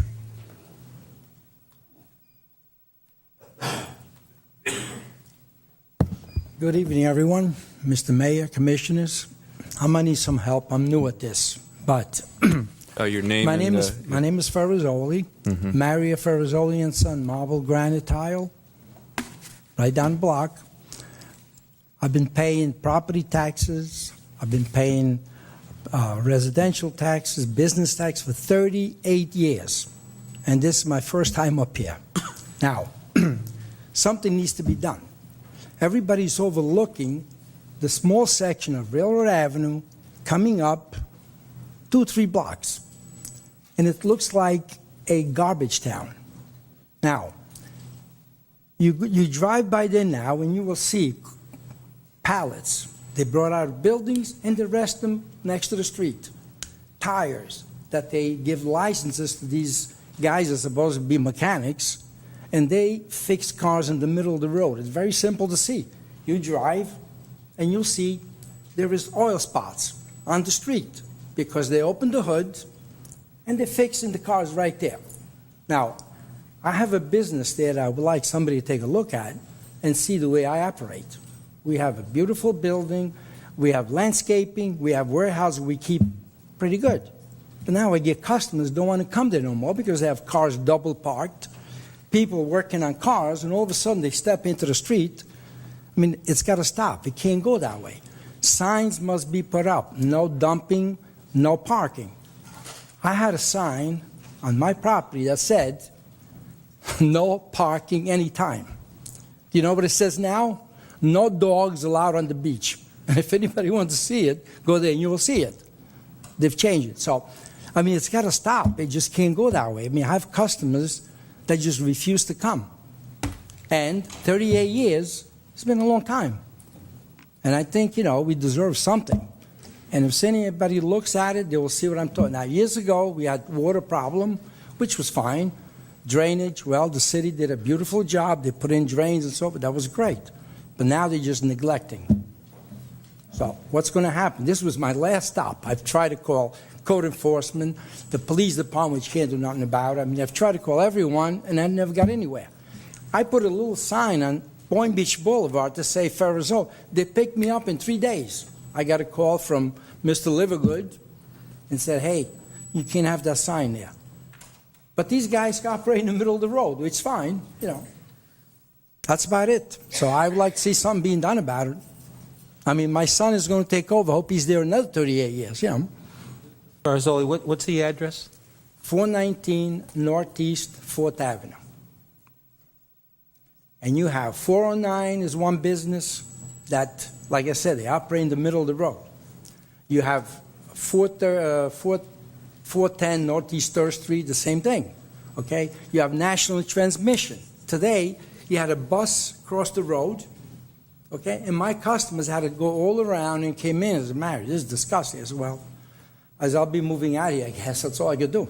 We'll definitely have code department look at that for you. They've tried already, okay? Mr. Ferrazoli, I'm just saying, I'm the commissioner that do represent District 2.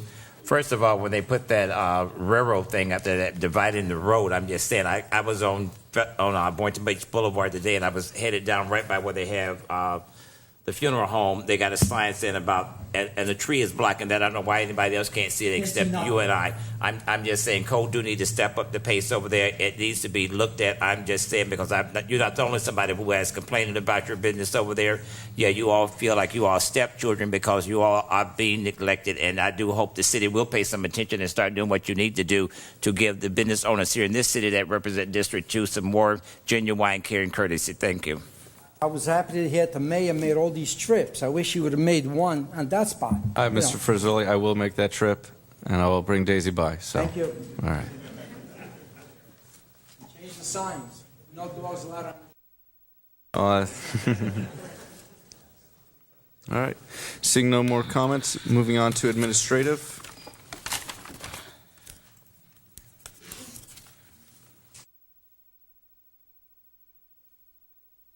We do have some nominations.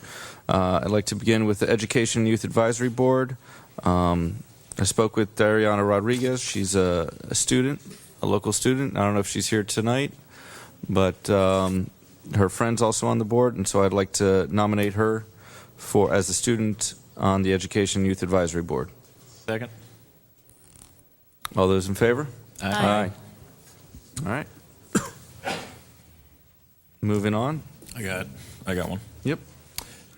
For the library board, the applicant is Christopher Montague, so I'd like to move to nominate him for that position, a regular position. Second. All those in favor? Aye. Aye. And then last, we have a senior advisory board. I tried to contact the applicant, Michael Brevda. I don't know if he's here in the audience. I couldn't reach him. I like to speak to the individuals before I appoint them, just to get to know them and to see if they're the right fit for the board. So since I couldn't reach him, I'd like to table this decision. But that way I can get a conversation in with him before making this appointment. That's what I'd like to do. Do I hear a second? I have a comment, and that is that, you know, in regards to applicants, I'm just saying, you know, when they fill out their paperwork, I'm just saying I think we asked enough information that we should be able to read and see if they're fit for the board. That's the way I appoint mine. I'm just saying, they have a concern that they are energetic and want to serve. And we have a lot of people that want to serve and they're not serving because they're not being appointed. And I'm just saying, when they fill out an application, I'm just saying that has enough information for me. I do disagree with Commissioner Romulus. I'm just saying, when I do mine, I'm just saying, I go by what they turn in. That's fine, and I understand that. I'm a personable person. I like to speak to people, so I just wanted to get him on the phone or at least see him in person. That's what I'd like to do before making this appointment. All right. Yeah, unless someone else wants to put him as an alternate, and we had a second, I believe. All right, all those in favor of tabling it? Aye. Aye. All those opposed? The tabling of the Senior Advisory Board on to next meeting. Let me just ask the question of the clerk. I'm just saying, since we tabled this, I'm just saying the next round, I'm just saying we will have that appointment. Will it still be the same? No, it will move because thank this you. is the third time it's been tabled. All right, thank you. It will move to The another. first time I'm seeing this applicant, so how is it the third time it's been tabled? I'm confused. The appointments rotate through 3 times. You have 3 times to appoint someone to a board, and then it rotates to the next commissioner, the next seat that's open.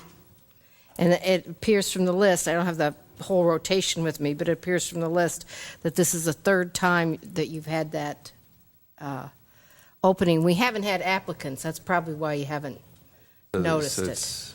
This is the third time that you had the opportunity, but this is the first time you have an applicant. So if you table it, you won't be nominating. Well, that's fine. I'll still table it. My decision stands. Okay. All right, moving on to the consent agenda. Did anyone pull anything? Seeing none, Did add something to that, right? Huh? We Yeah, did we add did something. add. Okay. Item F was the. It was new business. New business. No, that was from what the attorney said for the. For consent.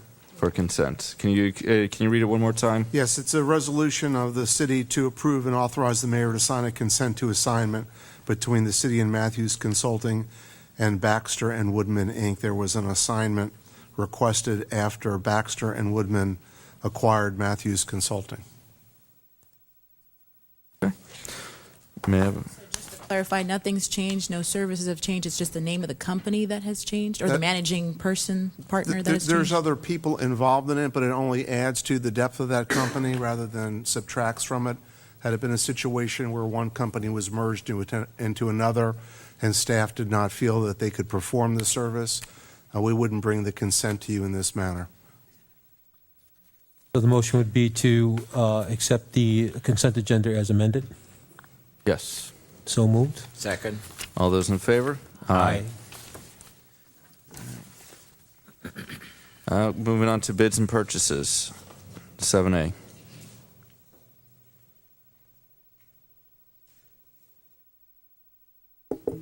Yes. Good evening, Julie Oldberry, Director of Human Resources and Risk Management. The item before you tonight is for the renewal of the employee group medical and dental insurance.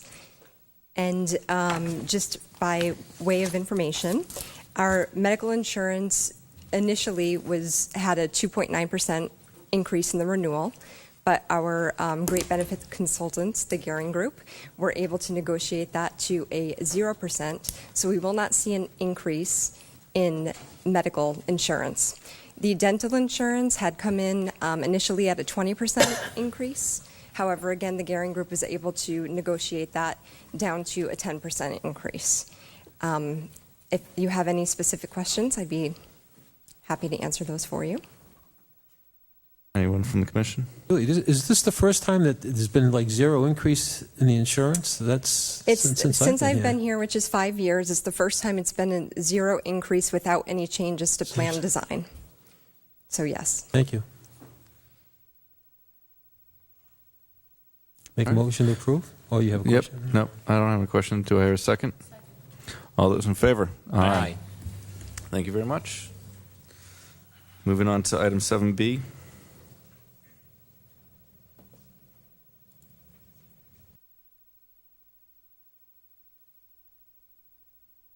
Howard, Assistant City Manager, Mayor, and Commissioner. The next 3 items are award of bids that have been advertised, and bid submissions have been accepted by procurement, reviewed, and recommendation for 3 various contracts for parts and supplies to house in the warehouse for use in the fleet service when we work on vehicles.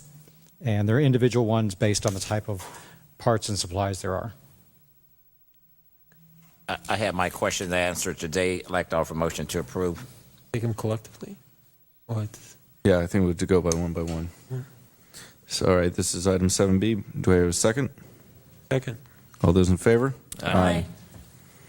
Moving on to item 7C. Motion to approve. Second. All those in favor? Aye. 7D. Motion to approve. May I have a second? Second with discussion. Okay. Has the city manager been schooled on aftermarket price? I now know Yes. what aftermarket means. Thank you. I thought it was used, and it's not. All right. We learn something new every day. Yes. That's the point of getting up. All right. All those in favor? Aye. All right, moving on to item E. May I have a motion to approve? So move. May I have a second? Second. All those in favor? Aye. Item F. May I have a motion? So moved. Second. All those in favor? Aye. Item G. May I have a motion? Second.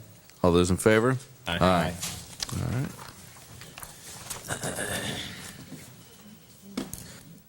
No code compliance or legal settlements. Moving on to public hearings. Proposed ordinance number 16-017. First reading, approved city ordinance creating minimum standards for the establishment of property assessed clean energy programs in the city of Boynton Beach. Ordinance 16017, an ordinance of the City of Boynton Beach, Florida, amending Chapter 2 Administration of the Code of Ordinances by creating a new Article 16 entitled Requirements for the City of Boynton Beach's Property Assessed Clean Energy Program, known as PACE, providing for conflicts, severability, codification, and an effective date. And Jim, from what my understanding, this allows for residential as well? Yes, sir. Okay. Is there any discussion? Just educate me here. Want to have Andrew come up? Because he can give you a brief explanation. This is an excellent expansion of our existing PACE program for our commercial businesses. Commission, Mayor, Commission, this is Andrew Mack, Director of Development, City Engineer. We were approached by 2 firms to include residential PACE in the city. And prior to bringing those items forward to you, we wanted to set some minimum standards for programs that would be offered in the city. And that's what this ordinance does. It sets some minimum programs and standards for the city's programs that would be offered to the public.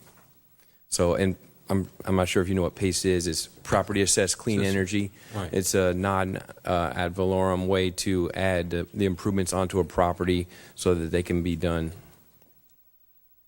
And you effectively finance those improvements, energy efficiency improvements, windows, air conditionings, roofs. You finance it through your property tax bill. So the actual payments come through to you on your tax bill. And it's a different way to finance, and which is obviously... Is there a dollar amount that... I think there's a small administrative fee to get the financing, like a couple $100 or something. I'm not sure, but yeah, it's a credit base. Credit base? It's not credit base. It's not credit base. No. Well, I imagine you have to have... You have to have a yeah, house. you have to have decent credit to get the loan. No, you have to have a house with equity, I believe. Yes, that as well. Does that include solar panels too? I believe, yes, it does. Nice. Yeah. It's great. It's a great benefit, I think, for the residents of the city when you have some serious improvements that you need to make. It's a good way to be able to afford to do that. And that value and those improvements obviously stay with the property. And if you move on in 10 years and, you know, the property owner will, whoever comes in will continue to pay it on the property until it's paid off. But So it's not person specific, it's specific. It's property specific. Okay. And we currently have it for commercial businesses now through the city, through our partner, through the group. We're looking to expand it to residential. They're already offering the services, I believe, in Broward and Dade County. So it's something that we're looking to bring into the city for our residents. Thank you. Motion to approve. Second. All those in favor? Aye. It's a roll call, please. We have to have Roll call on call. ordinance. Vice Mayor McCray, Aye. Commissioner Katz, Aye. Commissioner Romulus, Aye. Commissioner Casello, Aye. and Mayor Grant. Aye. The vote is 5-0. Ordinance 16018, an ordinance of the City of Boynton Beach, Florida, approving amendments to the Comprehensive Plan Coastal Management Element to address new statutory requirements pertaining to prevention, mitigation of flood hazards in the coastal areas, along with updating the remaining objectives and policies to account for completion and changes of the city's programs, providing for conflict severability and an effective date. So I had the opportunity to review all the comprehensive plan, and the one item that I'd like to remain is it was policy 711-2. The city shall continue to provide contingent upon assistance or support from county and/or community redevelopment agency a shuttle service for patrons of beachfront parks. I don't have enough maps for everybody, but I don't know if Vice Mayor McCray remembers the trolley. Yes. And so my thoughts is that we keep it in the comprehensive plan so we have the option available in the future for the trolley. I spoke with the mall today. They have a trolley stop, and there's lots of possibilities available to us if we keep this in the comprehensive plan. My first thought is to allow for on weekends when we do have overcrowding of our beachfront park to offer the trolley service from the mall to the oceanfront park and charge a fee for that. And if we don't, and all we need to do is just keep it in, and we can explore other possibilities as well to see about future events that we have in the CRA. And I think it's something that could still be useful. Could we expand on the number of stops? And start off with Boynton Beach Mall, but is that something that's I doable? think we could actually, absolutely. This is my goal is just so that we can get more people to our city functions, not necessarily recreate what Palm Tram does. My question is, do we have a contract with shuttle services right now? I'm just saying, like with the trolley. No. No. We have to get it? This will only allow us to have the possibility of it happening in the future, instead of us putting it back in the comprehensive plan when we want to move it forward with the trolley later on. Well, I think it needs to stay there because I hear a lot of people at the senior center, and they're saying that we should have never got rid of the trolley. Would allow us to do that in the future. Yep. So moved. Oh. I don't think we have any questions. Hannah Matter, Senior Planner. Yes, we can certainly support this and leave. I mean, we have to just change the policy a little bit because it says the city shall continue. This policy was tweaked again at the time that the CRA had a trolley that actually went to the beach. So we now have to say something like the city shall continue to seek funding, to reinstate that trolley or to Reinstate the trolley to the beachfront parks? Right. Okay. We want to be compliant with what's in the plan, so if we say we're going to do it, we need to do it. If not, we can plan to do it or seek funding to do it, and we're legit. Okay. I think that's what, everyone agreeable for that? Yes. All right. Is there anything else? Now, do we need to amend the ordinance? That'll come back on second reading with that amendment in it. Right. This is a transmittal hearing. This is a text amendment, so it goes. It has to be transmitted to the Department of Economic Opportunity for the state coordinated review. So I would think that the final adoption would be in December. Okay. Is there? All right. Any? I've made the motion. Okay. So it's a roll call. Second. All right. Katz, Yes. Commissioner Romulus, Aye. Commissioner Casello, Yes. Mayor Grant, Yes. Vice Mayor McCray. Aye. The vote is 5-0. All right. Now we're on to the approved major site plan modification request to add 1,266 square feet to an existing 1,500 square foot building for the conversion of the structure to a restaurant use and related site improvements located in the R3 zoning district within the Ocean Avenue overlay zone. Applicant Tom Prakis. The quasi-judicial proceeding. Anybody who intends to testify, please raise your right hand. Do you swear or affirm the testimony you're about to give will be the truth, the whole truth, and nothing but the truth? Thank you. The applicant needs to come forward, identify himself, who he represents, and please indicate whether or not you've reviewed and agreed to the conditions of approval.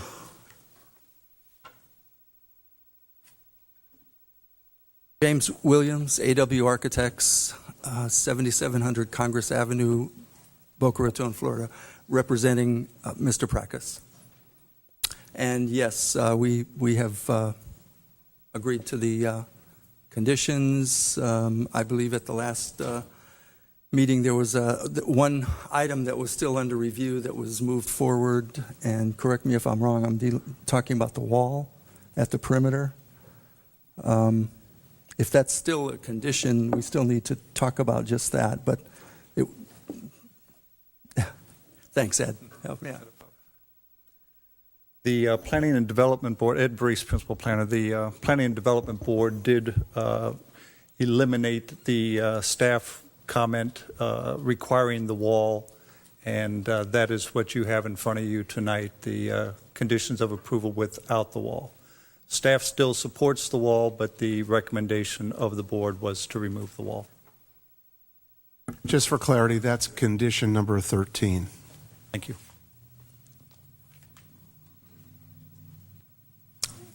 So the answer is yes. The applicant agrees with all of the conditions. My question is, I know the applicant is not here, but is Mr. Prakis, was he the realtor or what Yes, he represents an ownership group. He's not the actual owner. Right now it's owned by the CRA, but there's, and I'm not really clear myself on who they all are. There was a Mr. Kaplan involved. I've had my dealings directly with Mr. Prakis. Okay, let's slow down again. Mr. Prakis is the realtor, yes. The broker. Yes. All right, who is the person that, can somebody tell me? Thank you. Thank you, Vivian Brooks, Boynton Beach, CRA. Mr. Prakis, when he brought the local development company forward, who is under contract with the CRA for this property, which is owned by Mr. Bruce Kaplan. Mr. Bruce Kaplan is actually the under contract with the CRA under local development. Mr. Prakis is representing Mr. Kaplan down here. Mr. Kaplan is out of Philadelphia. So during, most of the times when he's now not here, Mr. Prakis is representing him in the daily dealings of taking it through the process. So. Okay, my question now is, what about this wall that, The issue is there. If you recall, on the right-hand side of this property, to the east, there's a new public sidewalk that we built as part of the first public parking lot. And the first suggestion by staff was to put the wall on the west side, actually walling off from the public sidewalk this business, which didn't actually kind of make sense to me, because if you're coming from the public parking lot to the public sidewalk, you don't want to be walled off. Really the goal is, under the code, is to wall off commercial from residential, which is just east of the new sidewalk. So, but I think the wall isn't really high enough to do that, but landscaping could be better done, because it is a 3-story building. I believe it's 2 or 3-story building. I don't remember the condos. So our thought was to do it with landscaping rather than just a wall, so like a more of a landscaping barrier. Right, I can see why I'm not in favor of the wall. I'm just saying because of security reasons. I'm just saying if you got a wall and the sidewalk there, anything can go. I'm not in favor of the wall either. Okay, you answered my question. Thank you. Vivian, while you're there, how much has the CRA invested in this building? Well, we purchased it at the height of the market back in, I want to say 2006, and I want to say the property was $725 Now I'm going on memory. So. Oh, yeah, no.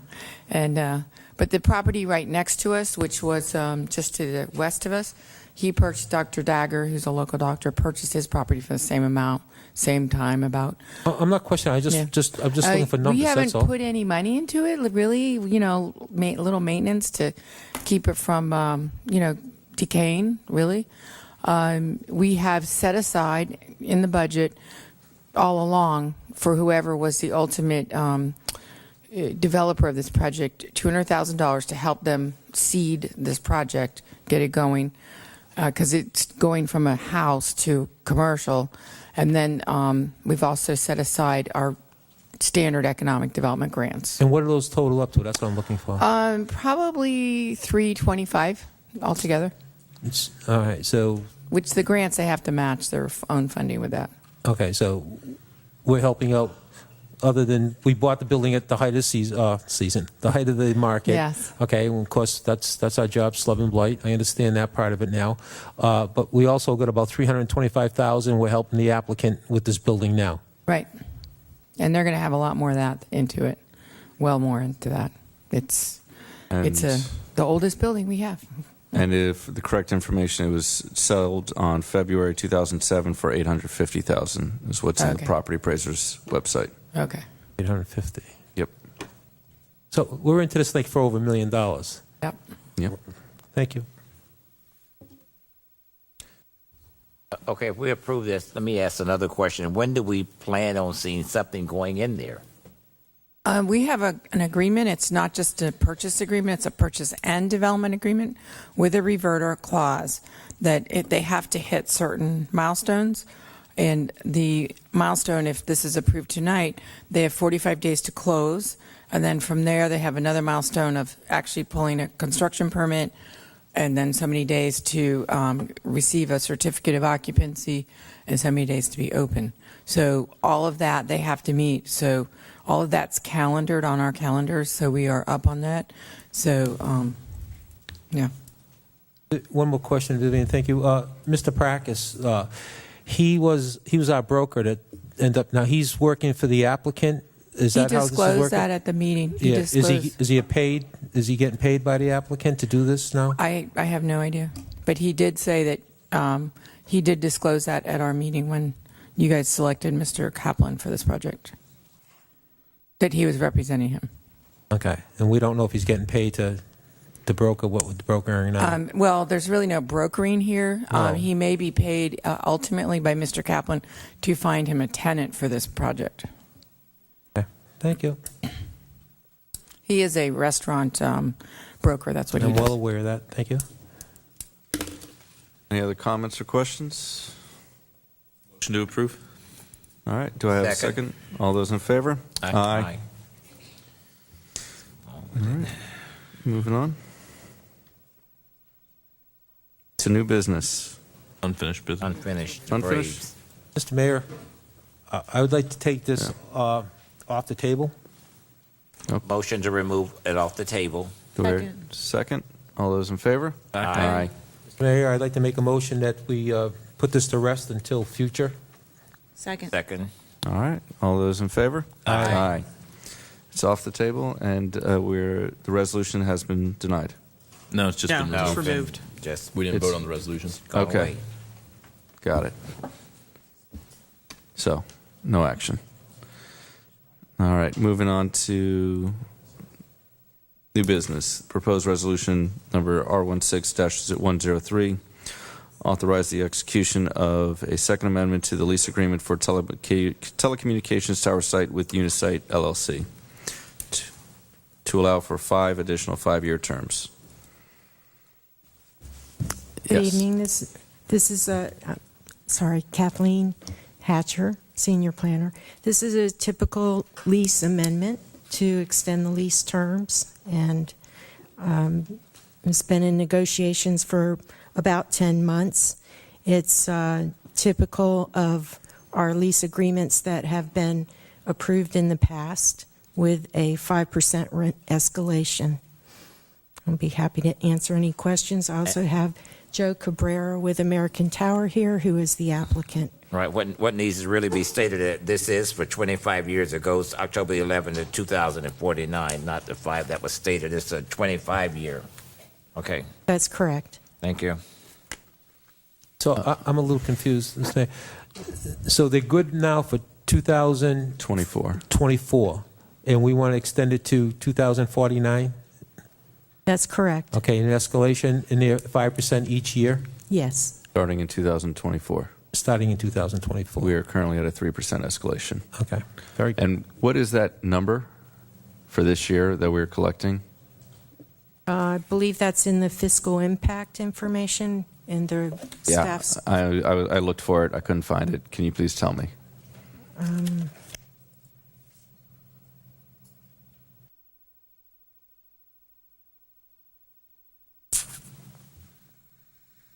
Kathleen, is it somewhere in the 30s? Because it would be, as of October of 24, with the 5%, the first year would take it to 41,000 and change, 41.6.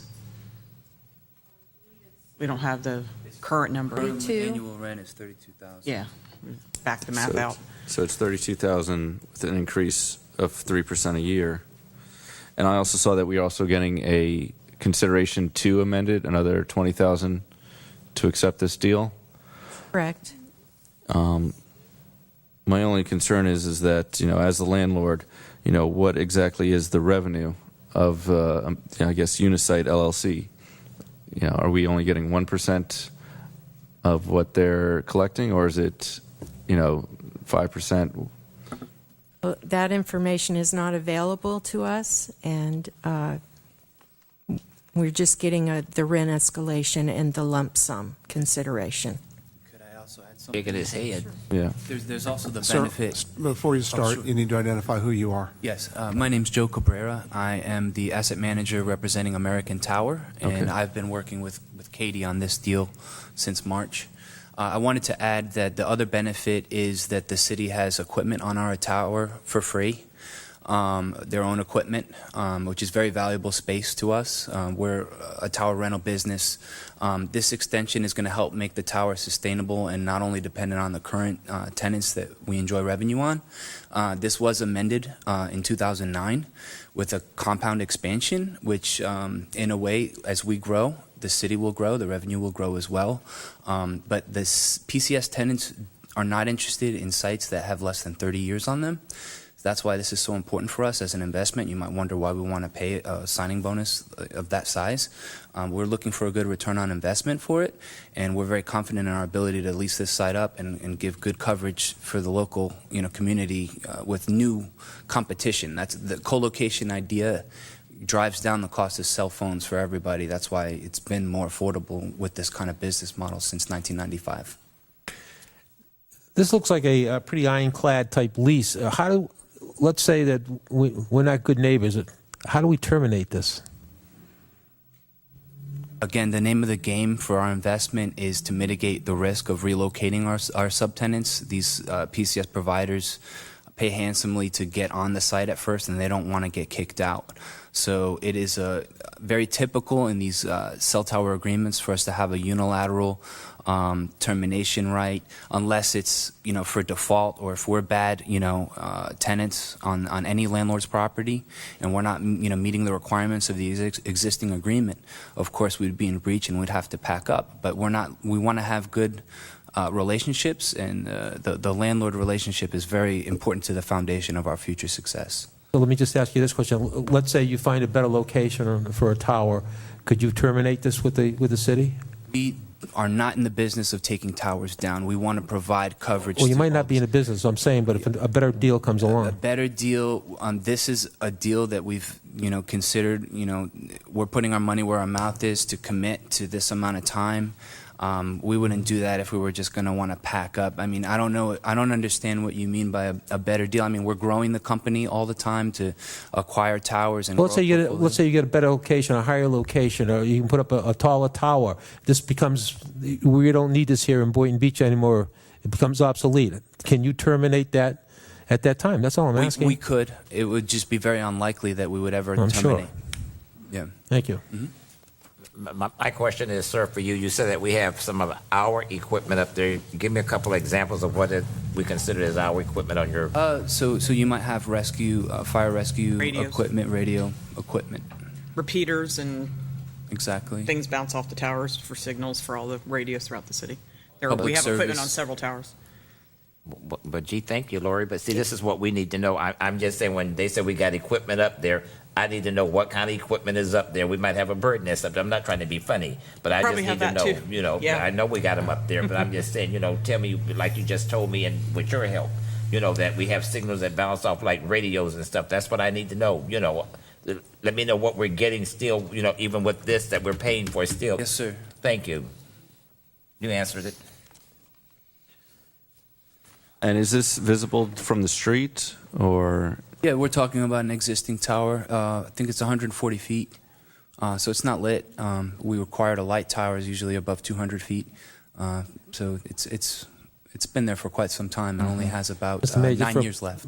Just point of information, Mr. Mayor, it's behind the lodge, the police lodge off Minor Road. FOP. Okay. FOP. Motion to approve. Second. All those in favor? Aye. And I'd also like to add one other thing, if I could. Well, you already approved, so you can't hurt yourself now. All right, thank you. There is another site that my colleague is working on that's a nearer term site. If you could take into consideration, these points when that comes up. I think, Katie, you're working with him on that as well, so that'll probably come down the line. We're still in the approval process. Thank you very much. Sir, my parents always told me cross one river at a time, sir. Thank you. You got that one. Stop while you're ahead. Oh, yeah, I see it. Oh, yeah. Okay. Moving on to item B.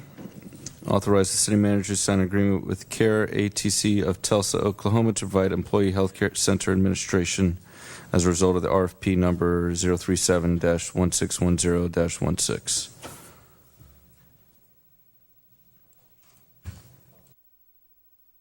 Want the presentation before you make the motion? However you want to handle it. Can I have a motion to discuss? So moved. Second. All right. All those in favor? Aye. Aye. Mayor and Commissioners, what you have in front of you is a recommendation for approval. What's up on the screen is a picture of CARE ATC's, one of their employee clinics that they have in another city. Just so you Tim, can before you go any further, is that what ours is going to look like? That's what some of their other ones look like. That's what we're going to use as a model. Okay, because we get a lot of pictures up there, and it doesn't always. We haven't bought the furniture We yet. haven't bought the furniture yet, Okay. but you had asked, there had been an inquiry before about what the reception could look like.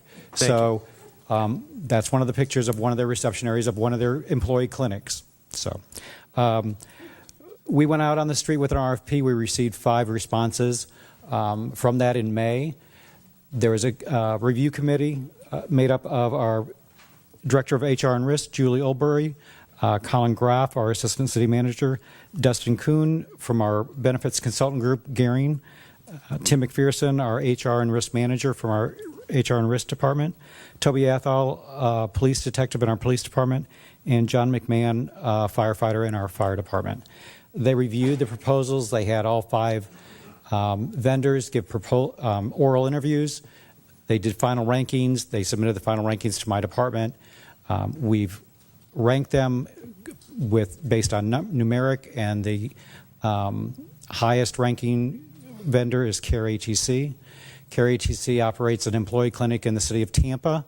They have 2 clinics in the Tampa area for the city. They have 4,500 employees in Tampa. They also operate a clinic for the city of Cocoa with 450 employees, and a clinic in Oldsmar and Tarpon Springs with 500 employees.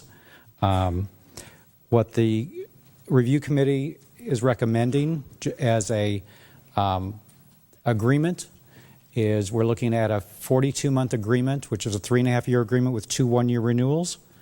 I do have to make a correction from what I had told individual commissioners this week. There's the termination clause is a 90-day, not a 30-day. I misspoke when I spoke to all of you. When I looked at when I looked at the actual agreement and what we had in the RFP was a 90-day determination. Just so everyone knows and it's fully disclosed, we're recommending the clinic to be housed in a site down on Woolbright and Seacrest and, at the utility admin building. This particular building is being rehabbed in connection with the project that we're doing at the utility plant itself. That project's estimated to be completed the end of November. What we're recommending is that this contract start the 1st of January, which would give us about 30 days with the vendor once the contract is complete and the building's done and the parking area is finished, for the vendor to get in and get their furniture and everything set up to start. So we're looking at the 1st of January to begin. We're looking at the RFP requested a proposal for a 30-hour-a-week clinic, and that's what CARE ATC has proposed, and that's what we're recommending to begin with. That consists of one physician for 20 hours a week, a part-time nurse practitioner for 10 hours a week, 2 part-time medical assistants for 30 hours a week each. We have proposed hours of operations that are in your agenda item. Those have not been finalized yet. If this agreement's approved tonight, we'll do final negotiations with the vendor as far as office hours and some informational items such as a list of prescriptions that they'll be able to dispense. I've also included in your backup hours of neighboring clinics, City of Delray Beach and City of West Palm Beach. Delray Beach is open 32 hours a week. West Palm Beach is open 57 hours a week, I believe. What are those hours? The surrounding cities are the ones we're proposing right now. What are our proposal? You know, I know the total hours, but what are the actual times? The proposed hours currently for our clinic would be Monday, Tuesday, and Wednesday from 9 to 5, with an hour shut for lunch, 1 to 2. Thursday from 8 to 1, and Friday from 8 to noon. We are still looking at those hours to try. We may shift one day to do a earlier opening, maybe a 7:30, or a later closing at 6 o'clock to work on that. Delray Beach's hours are Monday through Thursday, 9 to 5, Thursday, 7:30 to 1:30, and Friday from 7 to 12. West Palm Beach, who has 20 hours more a week than what our clinic is proposed, they have 57 hours. They have Saturday hours, which would be a long-term goal, I think, for us to open on a Saturday, but it's certainly feasible once we get our usage up. Okay, and what are the normal hours of our staffs? We have staff that are working. I'm 8 to 5. We have utilities, police, and fire that 24/7. So their shift hours are completely different. They could be 12 to 12, 7 to 7, 7 to 3, 3 to 11. So we run the gamut depending on what part of the city you work in. You know, my concern is that, for example, yourself, if you're working 8 to 5, when would you go to the clinic? Right. If I'm not feeling well during the day, I would get authorization to leave work, set up an appointment, go down to the clinic, come back to work if it's not contagious or serious. But those hours, like I said, are proposed. We're going to be working on those because there's been some concerns already posed about maybe opening earlier on one day, but those are the things we're going to work on between now and the time the building's done, which is the end of November. I mean, my main concern is that they don't have to take a whole sick day to go to the clinic. Correct. And that's one of the benefits of opening our clinic is that staff that has a mild condition, a sore throat, can go and get checked out before it becomes something more serious. And they can return to work if it's not contagious or if it's not a serious matter. That's the goal and the intent of that. Is this also for physicals or? Yes, the clinic will do, we plan on doing pre-employment physicals, annual physicals, random drug testing, the initial triage for workers' comp cases. They'll be able to dispense a list of generic medications. That list will be worked on as far as what's available for them to dispense at no cost to the employee, dependents, retirees that are on our current health insurance plan.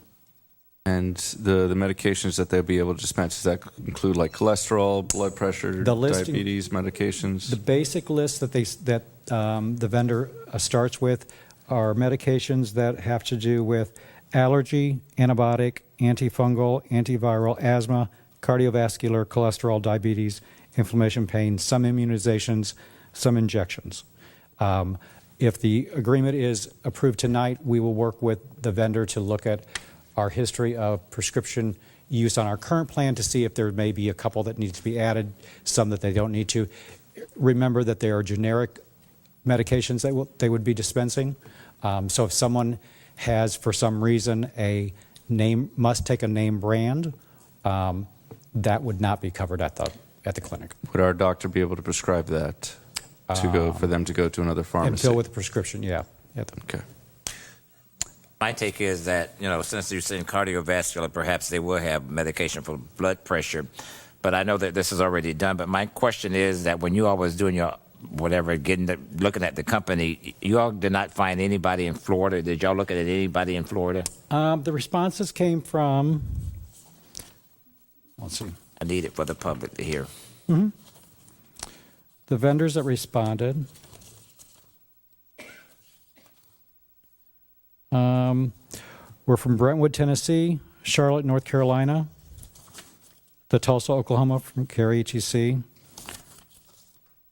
Vermont, and one from Boynton Beach, Florida.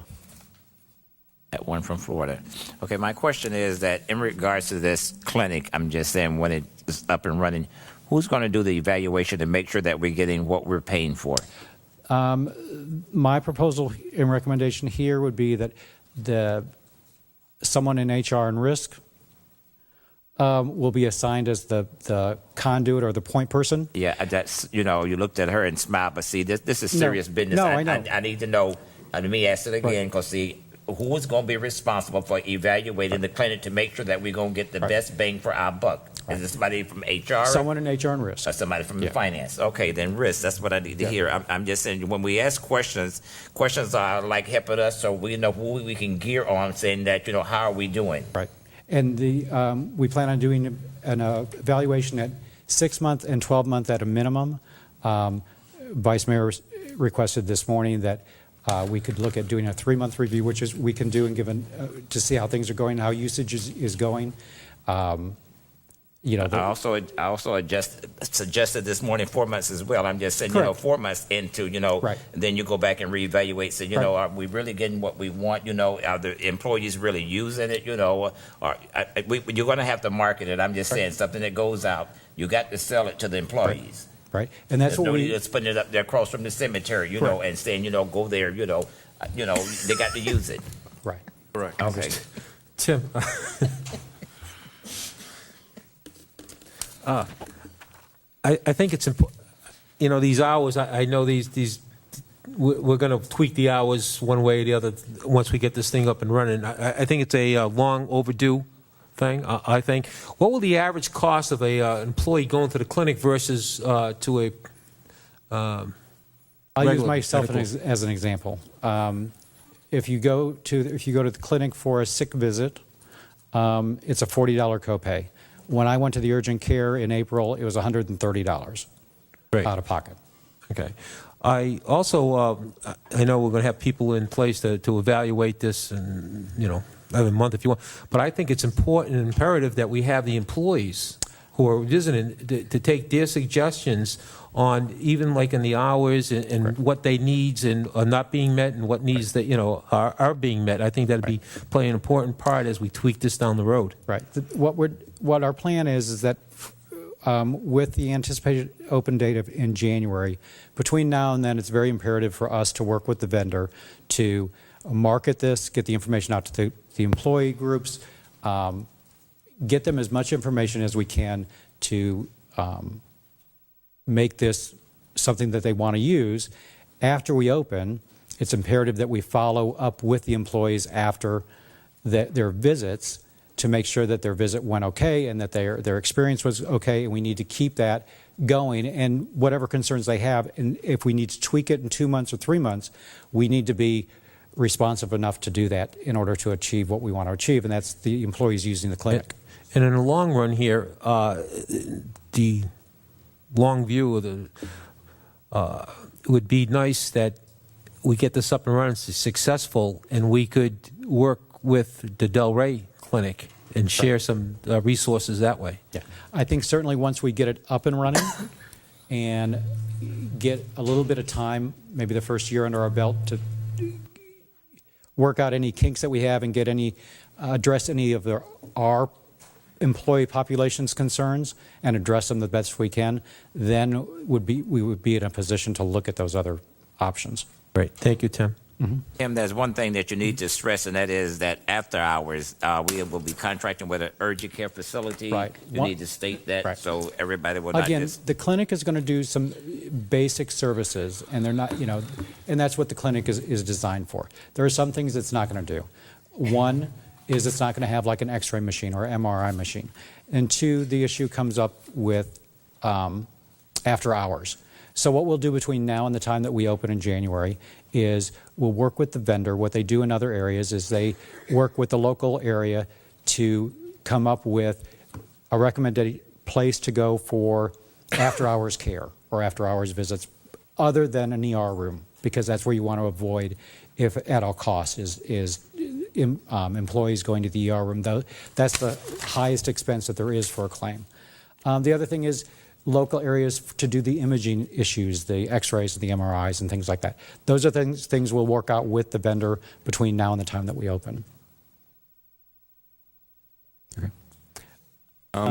I saw the place where it's going to be at the utility department. I think it's going to look great, and it's really going to be an added benefit to all of our employees here at Boynton Beach. So I'm definitely for this. And now I'll touch on the cost. Yes. Oh, yeah. So let's address that elephant in the room. Because Commissioner Romulus down there, I know, is waiting to get to that point. Yes, I am. All right, go ahead.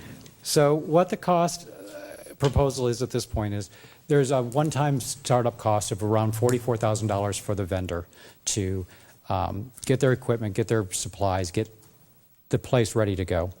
And then the monthly cost, which includes the administration and the staffing cost, their technology monthly cost, computer cost, runs about $50,000 to $51,000 a year or a month, based on the staffing that we're requesting, which is 30 hours a week.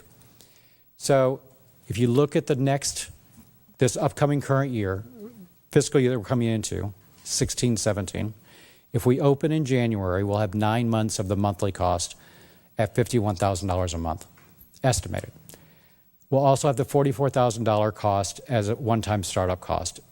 So for the 9 months of operating and the one-time startup cost, we'll have about $508,000 of costs in next fiscal year's budget to address. We currently, in our proposed budget that you saw in July, have some expenses already programmed in the budget for various services that the clinic will handle. In our police and fire, we have funds budgeted for physicals that the clinic will do. In the risk management internal service fund, we have funds budgeted for pre-employment physicals, random drug testing, initial review of workers' comp claims. So those funds will be able to be used towards the clinic because they won't be used for those specific items. And you'll see all of this on September 8th again too when I do the budget presentation. When you take those costs into account, and the utility fund will share in the cost of the clinic on a prorated basis based on number of employees. So there's like about $150,000 in the general fund currently for physicals. There's about $77,000 in risk management for random drug testing, pre-employment physicals, and the utility portion would be about 20% of the cost, which comes out to be about $87,000. So out of the 508, the bottom line for the general fund is we need to fund it an additional $171,000. So what you'll see on September 8th is my recommendation to increase the amount that we take from general fund reserves, transfer it to risk management, which is where we're going to house the cost for the clinic, in order to fund the rest of the clinic. And I will show the shifting of those other budget numbers that are in the proposed budget to fund the clinic. For future years, what will happen, which will be about $618,000 a year if you take the $51,000 times 12 months. So future years after this upcoming budget year, It'll be in the internal service fund of risk management. So there'll be an allocation based on number of employees, because that's what the clinic is there for, is employee use. And it'll be allocated out back to the general fund, utility, sanitation, golf, and those types of things. So that's how we plan to program the cost of the clinic in the future. Is there any funds from the sanitation fund going to pay for it currently? Yes, this year sanitation will have about a $20,000. Okay. Sorry about that. Yep, Tim, my question is, suppose I already have a physician that I'm happy with, you know, how would you treat me if I don't want to go to your clinic and say that I want to use my own primary doctor and go where I've been going? You would continue under the existing health insurance plan just as you have been. Is this geared to pay for itself at any point, or is this all going to be subsidized? This is geared towards promoting wellness within our employee group, preventing cases that end up in the ER, end up as more serious issues that cost more. It's designed, I think, to prevent future increases in health insurance premiums. It's also designed to take some of the expenses out of our prescription arena that the plan is currently paying for under prescriptions, because we're taking it out and dispensing that at a zero cost to the employee. So I think there's a number of areas that it saves in. To me, it's very hard to isolate one piece and use that as a return. Thank you.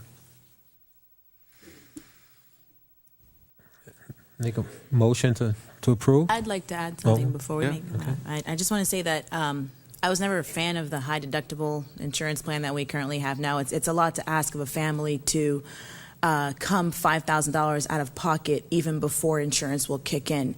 So I'm hoping what this clinic will do will be to help offset those costs from our employees so that they can be able to better use the services, the health insurance services that the city offers, and also for us as a city to be able to save some money and not be paying so much in insurance costs.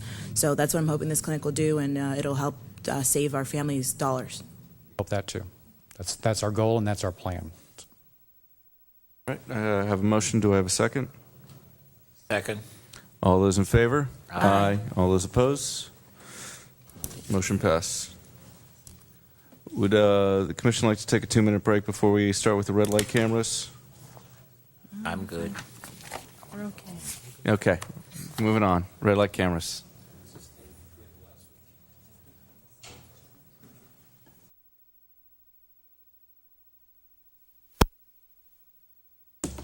You know, just before we start with the red light camera, we had someone in public audience stated, you know, that this didn't cost the city anything, and I beg the difference because we do have funds. We don't own the cameras, and I hope y'all bring that out in your report when you all specify to us how much it's costing the city.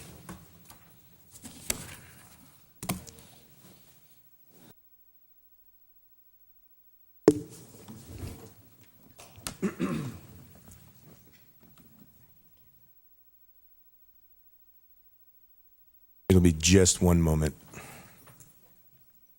Oh, now they got the camera on us.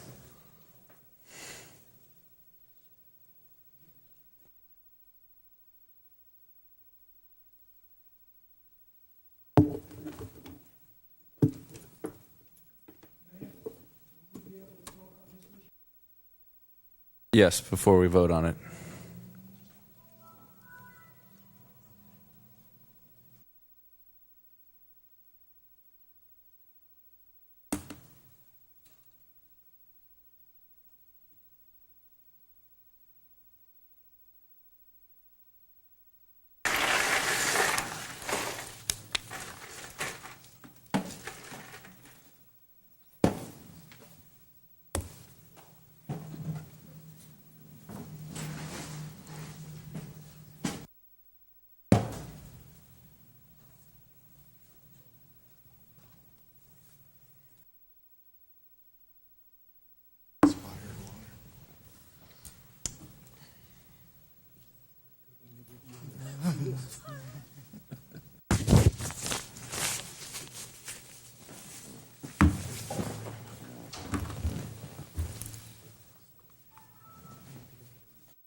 While we're waiting, I'm just saying I can go ahead and ask a couple of questions because I need to know before we even start, how many cities in Palm Beach County had red light cameras?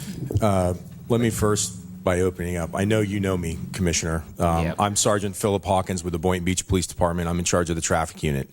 I've been a police officer here for 21 years now. We are the only city in the county that has active cameras. There are there's 2 cities in the county has cameras. They are dark. They are turned off right now. That's what I needed to hear. We are the only city. Thank you. Yes. How many in Broward County and in the state? 52 throughout the state. Majority of them will be in Broward County, Miami-Dade, Orlando, on the West Coast. You have a lot also. But Broward County has done away with a lot of theirs, okay? What's that? I'm sorry. Broward County has done away with a lot of their cameras in the different cities. I'll get to that. I'll have a slide for you. Okay. I'll have a slide for you. So the red light cameras. Florida is the 3rd most deadly state for red light running related fatalities, and we have been for quite a while. And I know some of the commissioners have seen this already. The program started May of 2011, not 2009. We've written 85,505 citations, give or take, to date.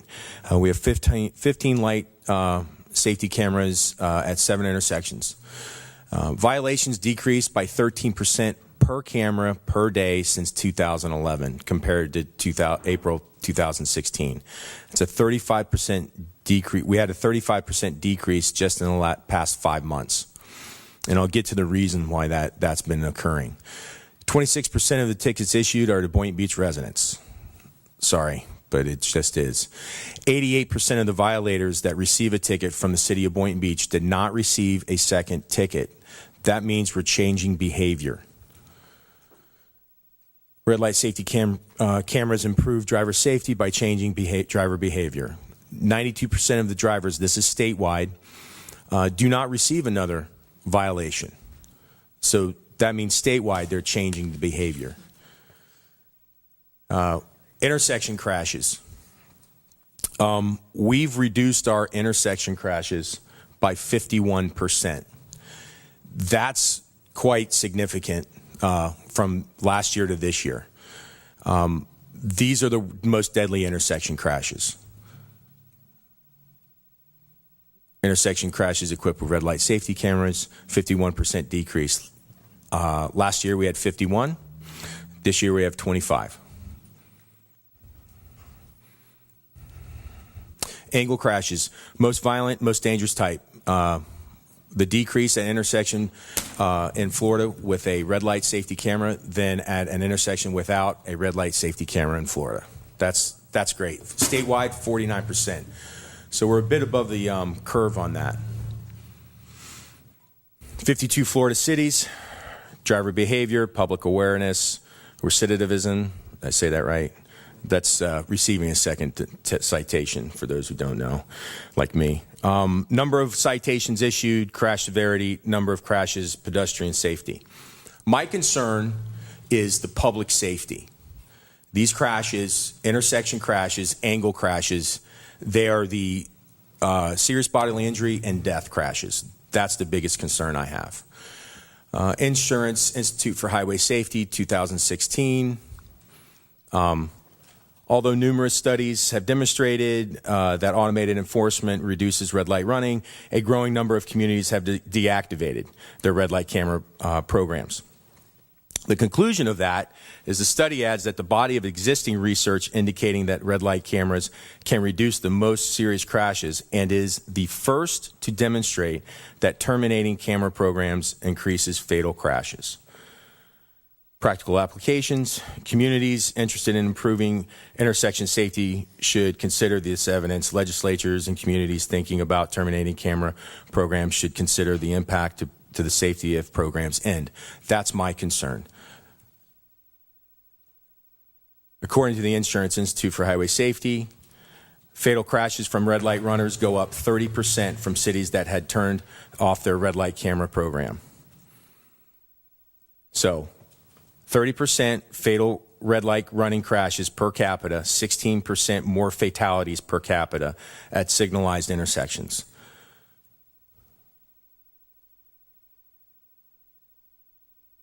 In Collier County, they turned off their cameras. They went from an average of 1 a month at the intersections that were monitored to 10 a month. That was a study done by the Insurance Institute for Highway Safety, also the local news stations, WTVJ, Channel 6, and WPTV, Channel 5, our local station also covered it. Sergeant, what's the population of Collier? I don't have that, sir. How many cameras they have in Collier? Off the top of my head, I don't know. Thank you.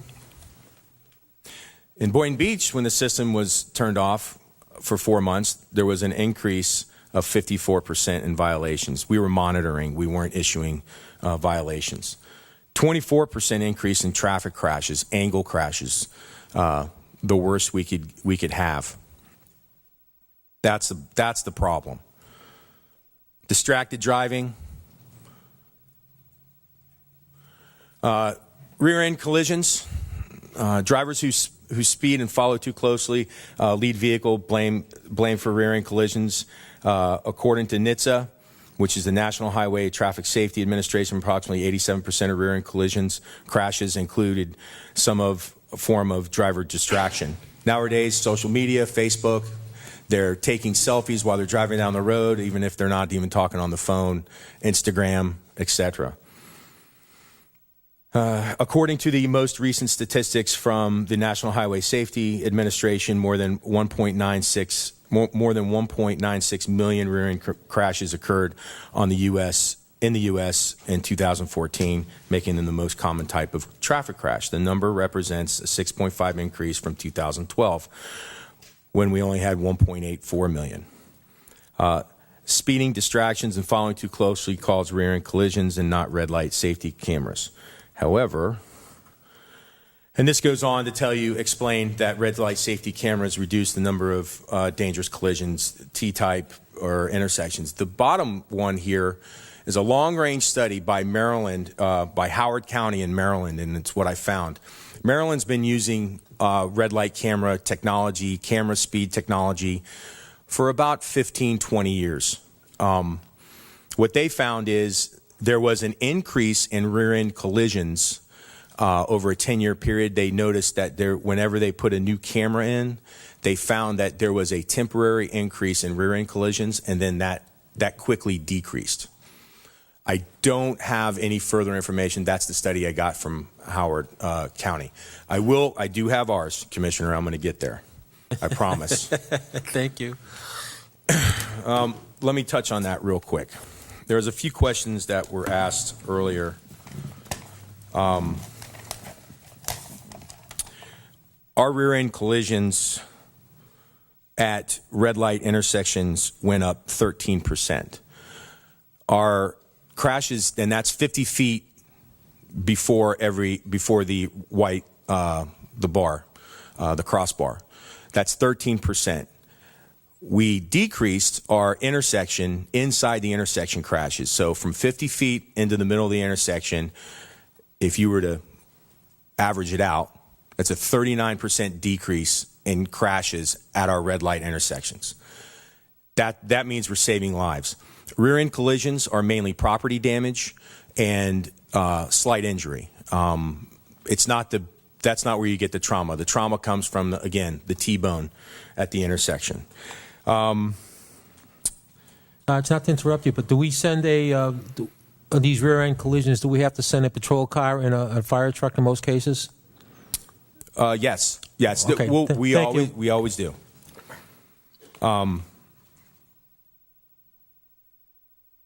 In 2009, we had. I'm going to give you a few stats. I don't have them on the board.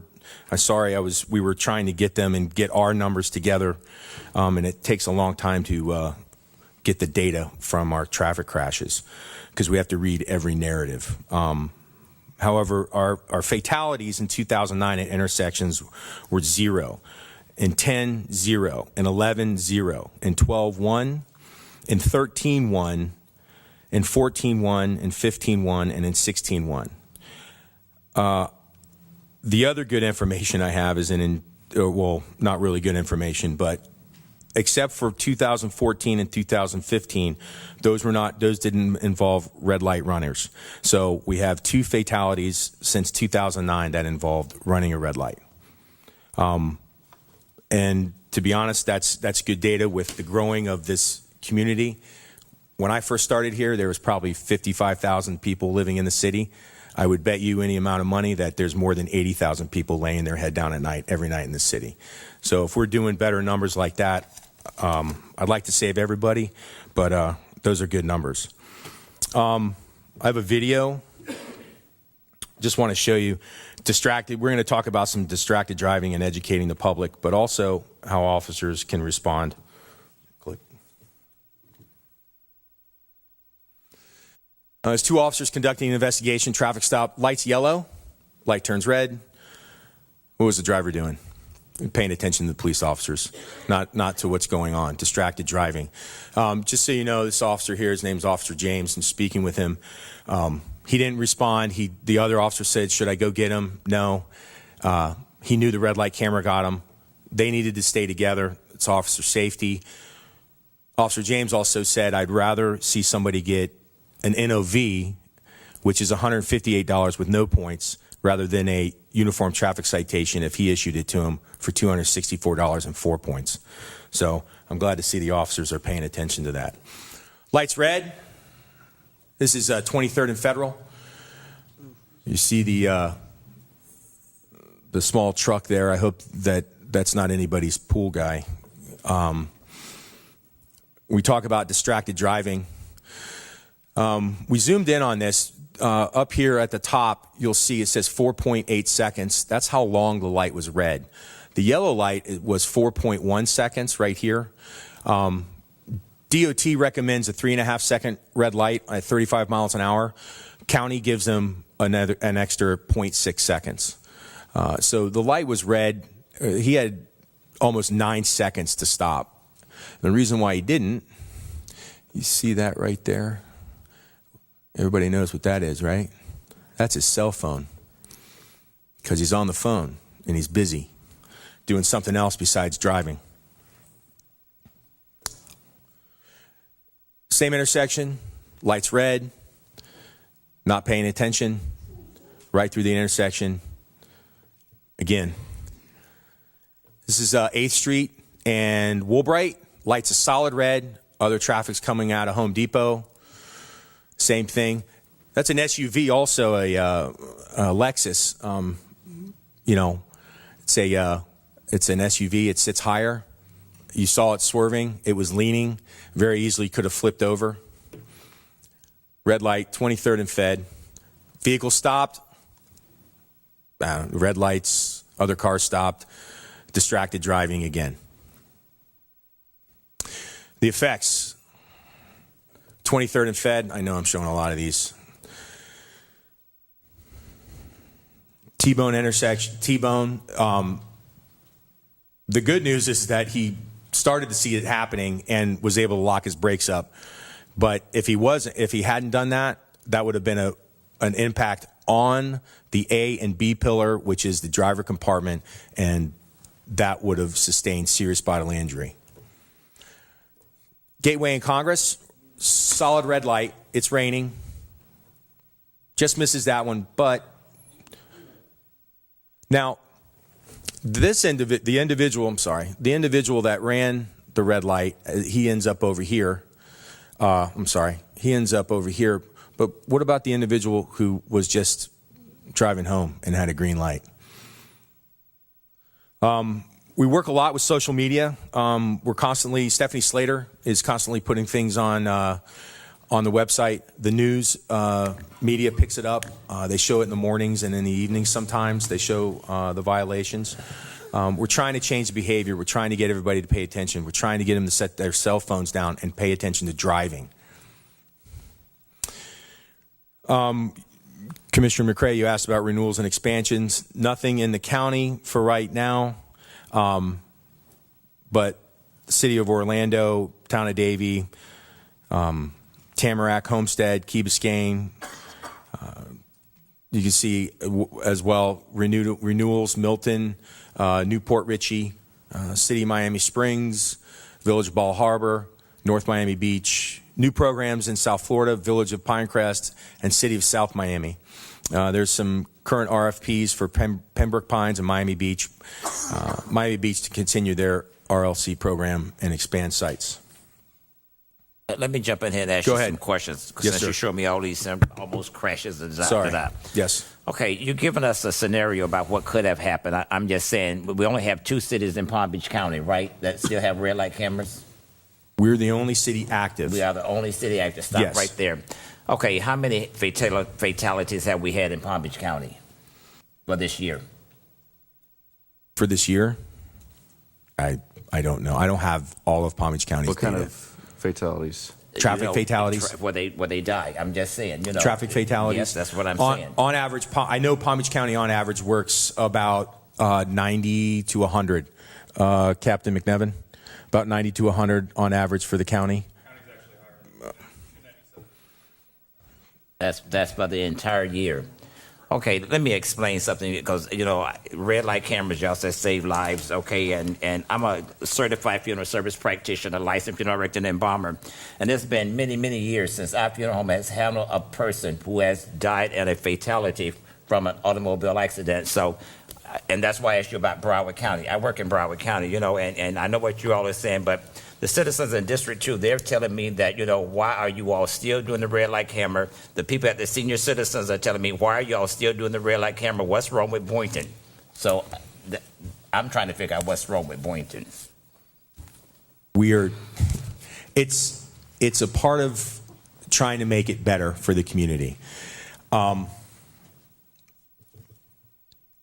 am not, my personal opinion of the fines, I'm not a fan, but that's not my dilemma. My dilemma is making this city safe and protecting the citizens. And if I have to change the behavior by using the red light cameras, then that's a part of it. The other part is the social media. The other part is going out and stopping the citizens and speaking with them.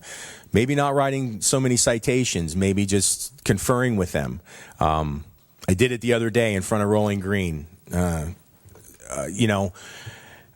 Instead of writing a ticket, had a conversation, moved them on. Sergeant, did you say that you contacted the pool company? I think you told us earlier. Yes, we contacted the pool company, and we have to notice them because red light cameras are issued to the registered owner, to the vehicle. That's the state statute. I don't make the laws, the legislatures do. I don't make the fines, the legislatures do. Let me ask you another question. Fatalities, you're talking about automobiles. How many have we had in the city of Boynton? And tell me how many murders have we had here? We've had 12 fatalities this year with 9 accidents. Okay, how many people lost their lives? How many homicides have we had Yes, this sir. year? Yes, sir. It was one. I spoke with Chief Katz. I'm quite sure it's more than one because No, the other ones were justifiable. I beg the difference. I'm just saying, if we're talking about over on Cherry Hill, I'm just saying, come on Correct. with Yeah, the two it's when I got elected. There was the 2 homicides of the young men from Riviera Beach that was justifiable because they were shooting one of our residents. The one homicide happened at Excuse me? Yes. The one homicide happened at Pence Park. And we've had 12 fatalities so far. Yes. Traffic fatalities. 9 of them. There's 9 crashes and 12 deaths relating to that. One of the vehicles was 3 people inside the vehicle, and they all died. Sarge, talking about fatalities, you gave some numbers earlier starting from 2009, and we're talking intersections here. I'm not talking the overall traffic fatalities. I'm more interested in the intersections. 2009, I believe you said there was 0. 0. 10 was 0. 0. 11 was 2011, 0. that's the year we put the cameras in, correct? 2011. We put the cameras started up in 2011? Yes. And how many fatalities do we have intersection? 2012, we have 1. Wait, how many in 2011, I'm sorry? 2011 is 0. 0. 12 is 1. 1. 13 is 1. 1. 14 is 1. 1. 15, 1. So they actually 16 went up, is 1. So they actually went up since we put the cameras in. By 1. Yeah, but they did still go went up. So that's like 100%. Well, the red light cameras, only two years, and it was 14 and 15. that was a red light runner that caused the crash. Well, I wanted to throw that data in I'm just there saying, also. you're giving a lot of percentages to us, but if we want to talk percentages, when we didn't have the cameras, we had 0%. We put the cameras in, we're talking 100%. I mean, I'm fudging the percentages. I mean, percentages are, you can make them what you want. That's my point. But I'm giving you the raw data that we've gone over. It's comparable to NHTSA, Institute of Insurance and Highway Safety, and DOT. All we did was get our data and extrapolate it and give you some numbers. The fact is we've grown in population, and everybody's on their phone driving around town.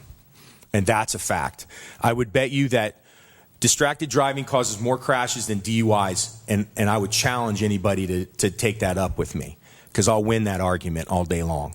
So I know what we're doing for DUIs, and I know what we're doing for distracted driving, and there's no legislation just yet, but I hope it's forthcoming.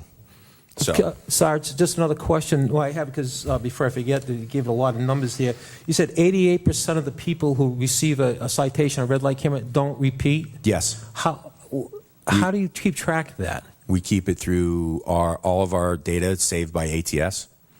All right, but that person could go through a red light in a community that doesn't have cameras. You wouldn't know if they got a citation or not. No, we would, in our community, that's all I'm concerned about. I can't worry about Miami Gardens. I have to worry about Boynton Beach. So in our community, 88%, 92% is the average for the state. We're within the 4% margin. That's pretty good, I think. Okay. And I'm going to throw you a bone here. Go ahead. Sarge. I just want to commend you. You do a great job. I really do. How many times have our cameras been used by other law enforcement agencies or by yourself to investigate other crimes? Well over 300. Okay. I would tell you we assisted in solving homicides, not only for our city, for the county, for Delray Beach, missing persons, you name it, armed robberies. I know we were having an issue with armed robbers a few years ago. They had hit a Dunkin' Donuts, I believe, in Delray Beach, and we actually got them on our camera at Boynton Beach Blvd in Congress. I know a couple months ago we helped the Marshals Task Force along with Palm Beach County Sheriff's Office on 3 different. One was a missing person, and 2 were individuals wanted for a homicide, and they were tracking them in the area. They didn't know, they knew the owner of the vehicle. They just couldn't figure out if he had reattached the tag, and we were able to find those vehicles also. The surveillance, it helps in solving a lot of crimes too. It's just a fact. Just to touch on real quick. One more thing, Commissioner. You asked. I know there was a question about the individuals looking at the red light violations. They're the 2 CSOs to my right, CSO Anthony Verini and CSO Anthony Petrello. One we call Tony, the other we call Anthony. Both CSOs received over 1,000 hours of training. They both went to the CSO Academy. They're both went to the police academy. Both officers have been sworn. They're CSOs now. They derive their power from the chief and the Florida state statute, which allows them to investigate non-criminal acts and traffic crashes, along with issuing traffic citations of a non-criminal act. Both of their certificates are current. They continue their education. They both have conducted well over 100 crash investigations. They've complied with the 40-hour ATS training. They're well-versed in the training. They actually assist other agencies getting up to speed and arguing in court, because we're quite successful at that now. Both continue to receive more training every year.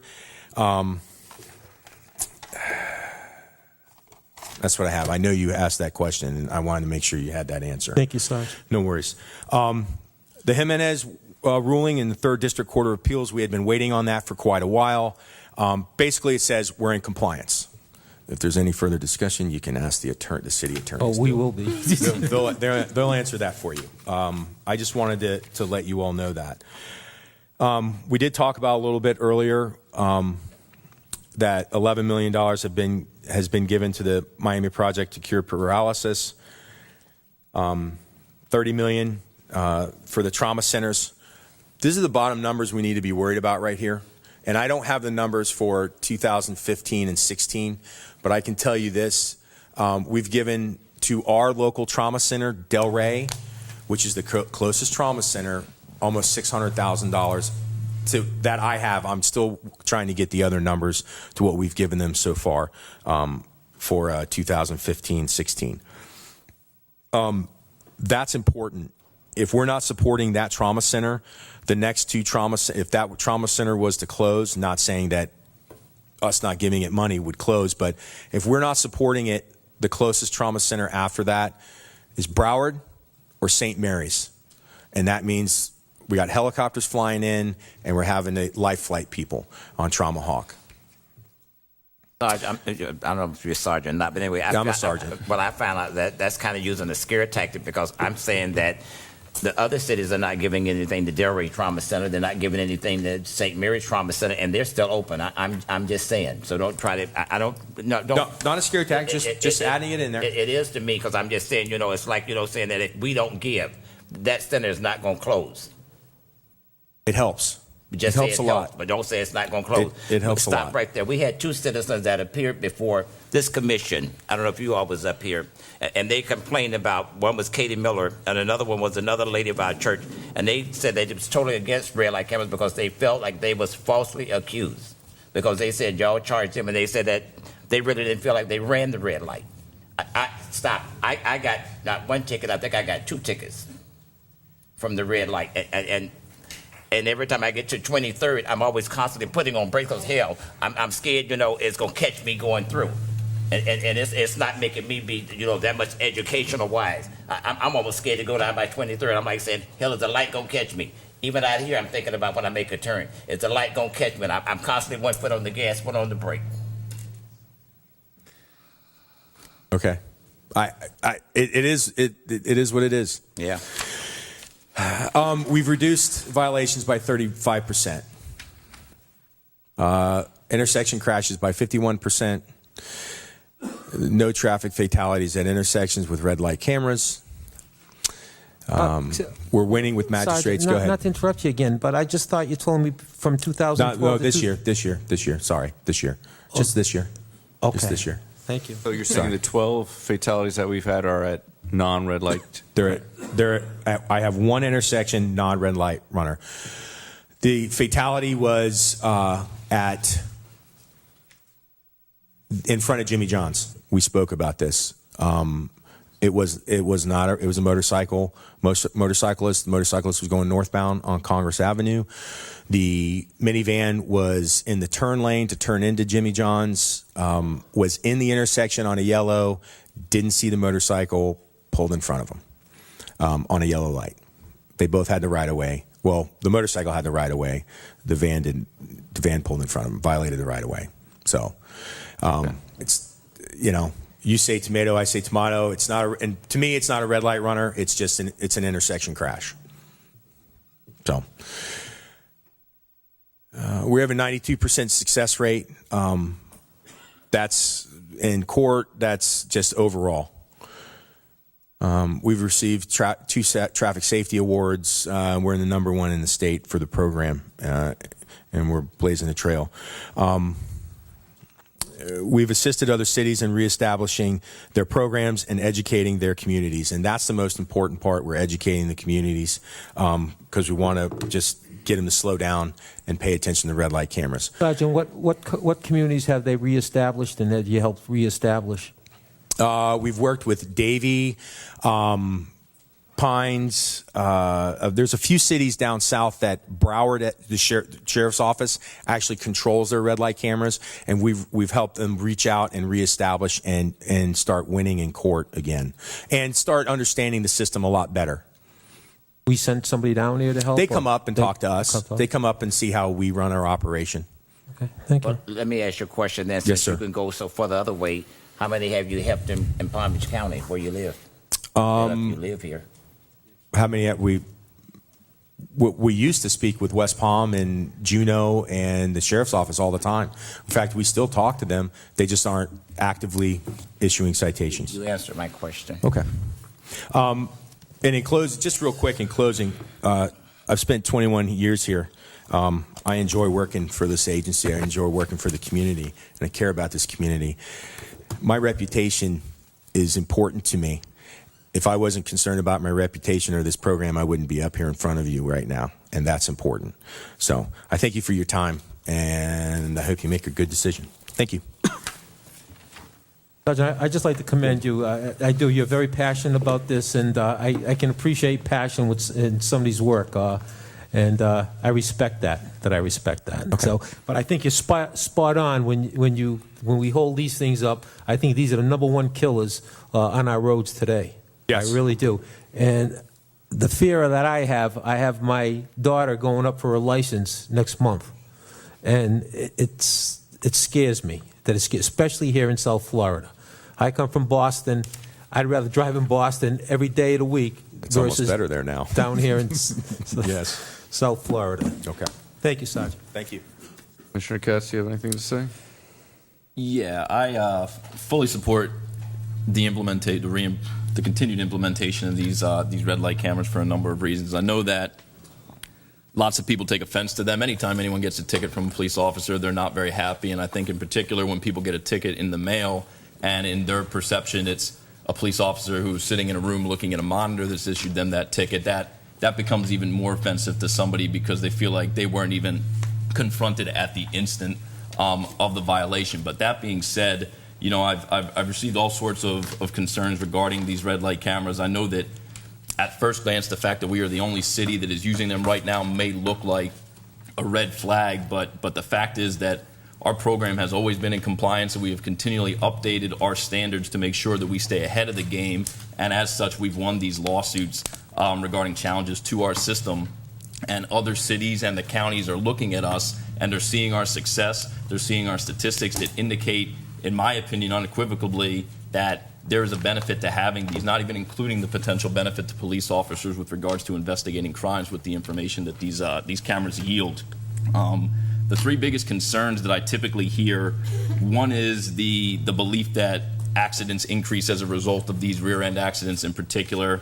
To that, I simply, observe the statistics, and there's a small sample size given, but I don't think that that's the case. I think statistics have shown in our city that when these red light cameras are operational and people are getting tickets, that they are taking extra caution going through these intersections. I know that Commissioner McCrae indicated that he's very apprehensive going through these intersections with the red light cameras.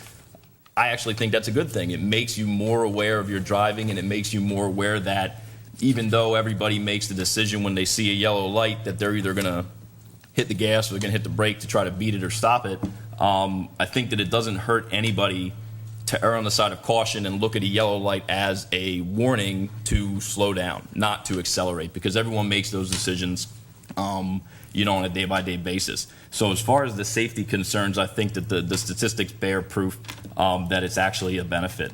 Another criticism, although no one said it today, but I might as well bring it up, is a lot of people think that these are revenue generators, that the city is somehow setting these cameras up.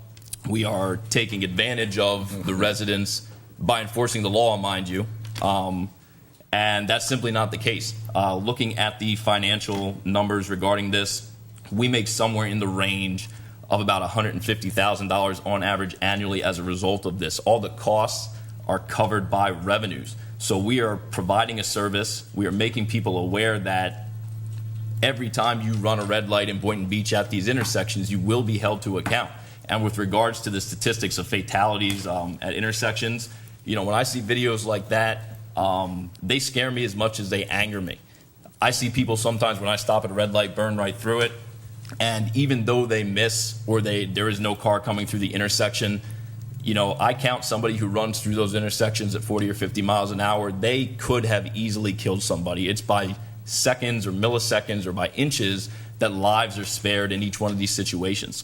So just my opinion about statistics regarding fatalities or accidents, I think that these near misses, as far as I'm concerned, I count them as they could have easily been an accident if not for millimeters again in seconds. So the idea that, you know, they're causing harm or they're not increasing safety, I think people have to be more aware. Nobody likes getting tickets. Anytime you come up with a rule that says more people will get ticketed by police officers, you are probably going to find a larger group of people that say, don't do this, than a group of people that come out and support it.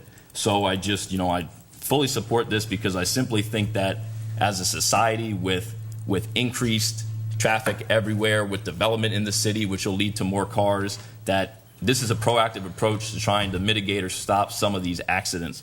The other concerns that I constantly hear is privacy rights, Fourth Amendment rights. These are violating people's privacy. It's just not the case. These cameras are not intentionally steering their lenses into your dash and looking at what you're doing in the car, although it's kind of scary when you do manage to catch somebody looking at a phone as they barrel through a red light. It's an intersection. They're looking at your car, so I don't buy the constitutional issue that it's a violation of your Fourth Amendment.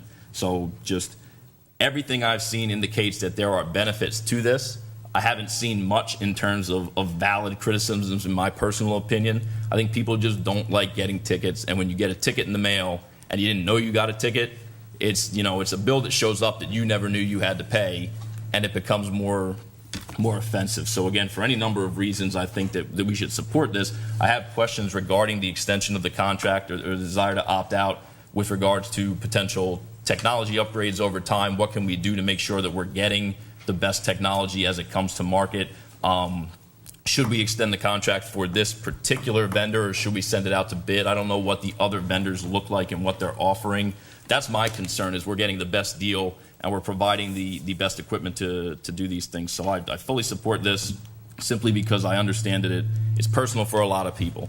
That if you get this ticket, you probably wish you didn't, and the surest way to get rid of these tickets is to get rid of the cameras, but that's just not the role of law enforcement, to ignore or pass up the opportunity to enforce the laws. Mayor, if I may, I'll respectfully disagree with my fellow commissioner down there. Through the sergeant's own statistics, we didn't have a fatality here. Fatality. Help me out, please. Until 2012, when we first installed these cameras. Up to that point, 2009, 2010, 2011, there was no deaths. 2012, 13, 14, 15, we had one.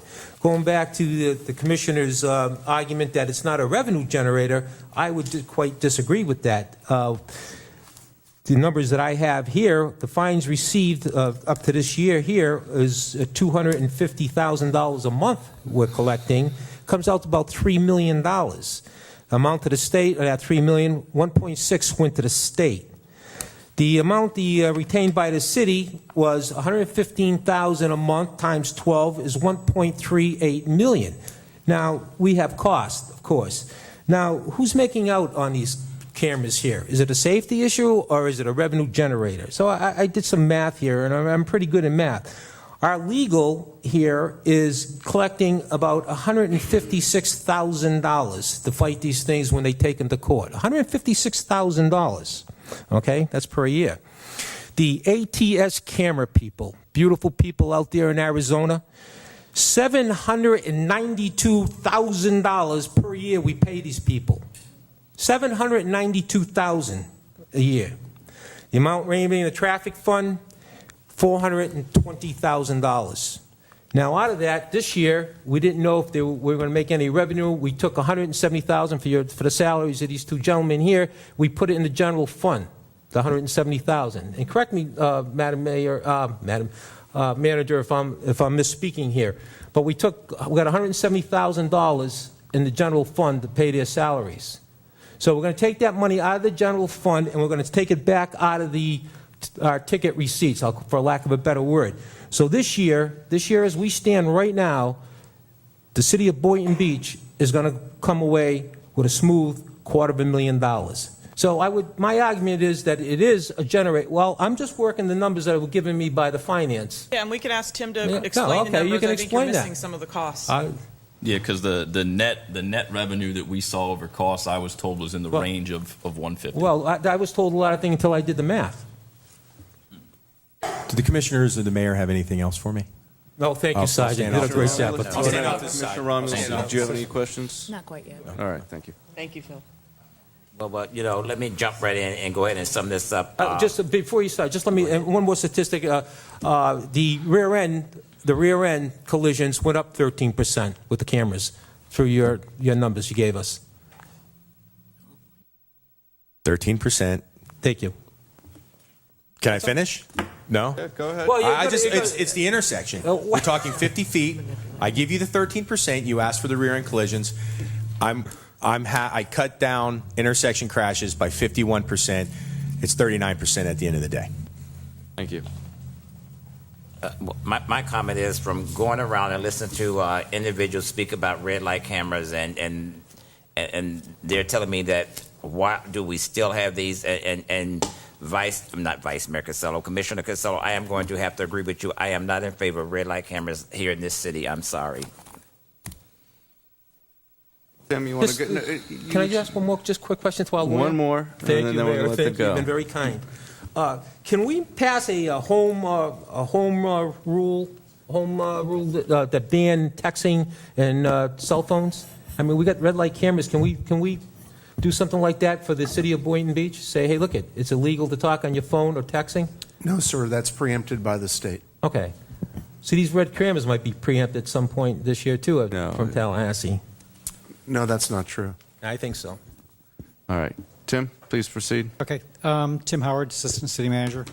The numbers that Commissioner Costello was referring to were numbers that were in the agenda item. What I did was did an average per month. Item? In the agenda item. Okay. I did an average per month for the current fiscal year. Okay. It's $250,000, just as he stated, per month. Fines coming in, 135 to the state, leaves 115. Between our legal cost, our monthly lease cost for the cameras, magistrate costs, that runs about $80,000 a month, which leaves about $35,000 a month. This current year, we did not charge personnel, these two officers and the red light camera clerk, to the fund. That's over in the general fund. That's about between $175,000 and $200,000 a year, depending on what the actual salary is and benefits. So if you take, I did an average $15,000 to $20,000 a month out of that 35 to pay for personnel cost.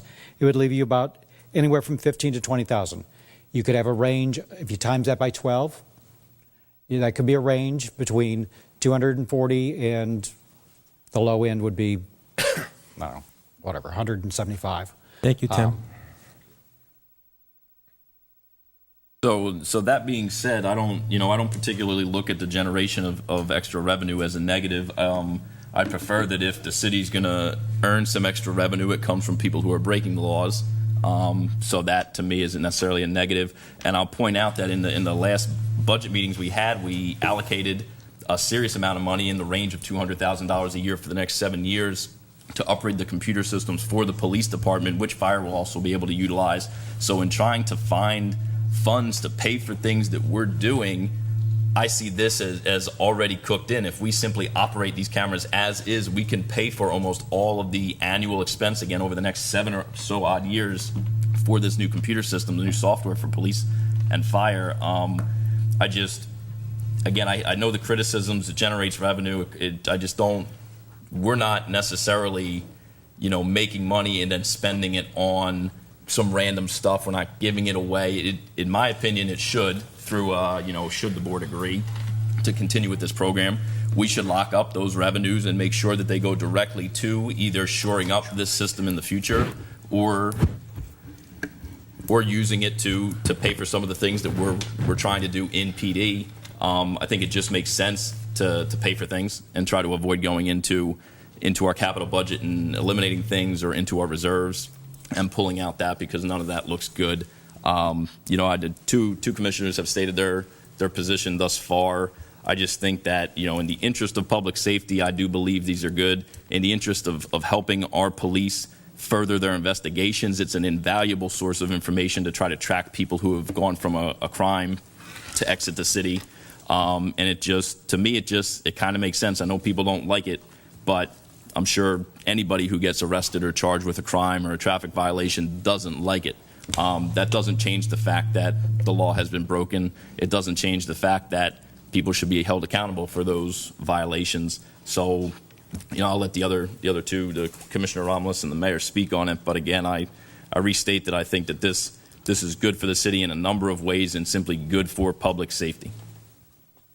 Thank you. I was looking up the statute regarding the traffic camera, the red light cameras, and saw that $70 goes to the Department of Revenue, $10 goes to the health emergency, and $3 go to the brain and spinal cord research. $75 go to Boynton Beach. And then I looked at the statute title, and it's called the Mark Wandell Traffic Safety Program. And I want to know who Mark Wandell is. He was someone who died from a red light runner, and so he has a foundation now to deal with children who are grieving from the death of their parents. I remember Commissioner Romulus saying when we first started was the price of one child who lose their lives. What's the price of one parent who lose their lives? We are actively engaging as the only one in Palm Beach County for safety at intersections. That is something to be proud of. Looking at I went to the Dory Saves Lives Foundation. I went to the Traffic Safety Committee Awards, and a vehicle is a deadly weapon. And without certain restrictions on it, you're letting people kill other people because they don't care if they run a red light or not because they know that they're not going to get caught. So I am, for this just because it is a public safety matter, and I'm doing whatever I can to make the citizens and visitors of Boynton Beach more safe. Commissioner Romulus, would you like to talk, or we're going to open up for public comments? I'd like to open up for public comments. Herb Suss, 1711 Woodfern. I've been hearing all about revenue. I heard the officer, Sergeant give all the facts and everything like that. Let me tell you how I feel. When I'm in a car, I'm a safe driver. I don't even remember the last time I got a speeding ticket, maybe 50 years ago, or the time I went to a red light at the same time.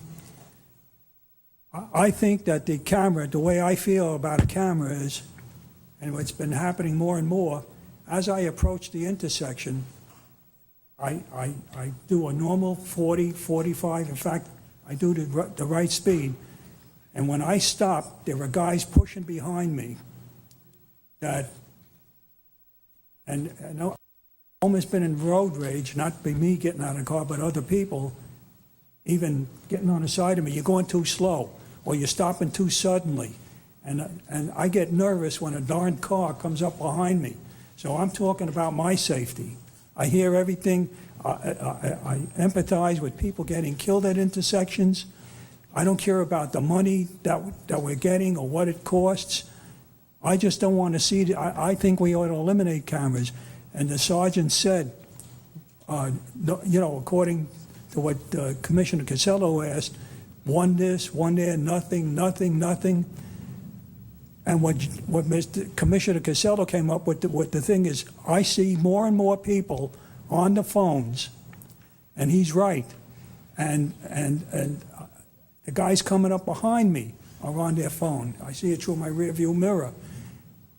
There's road rage, and I'm not going to open my door. I'm not at the age where I'm looking to make fisticuffs. In the old days, maybe.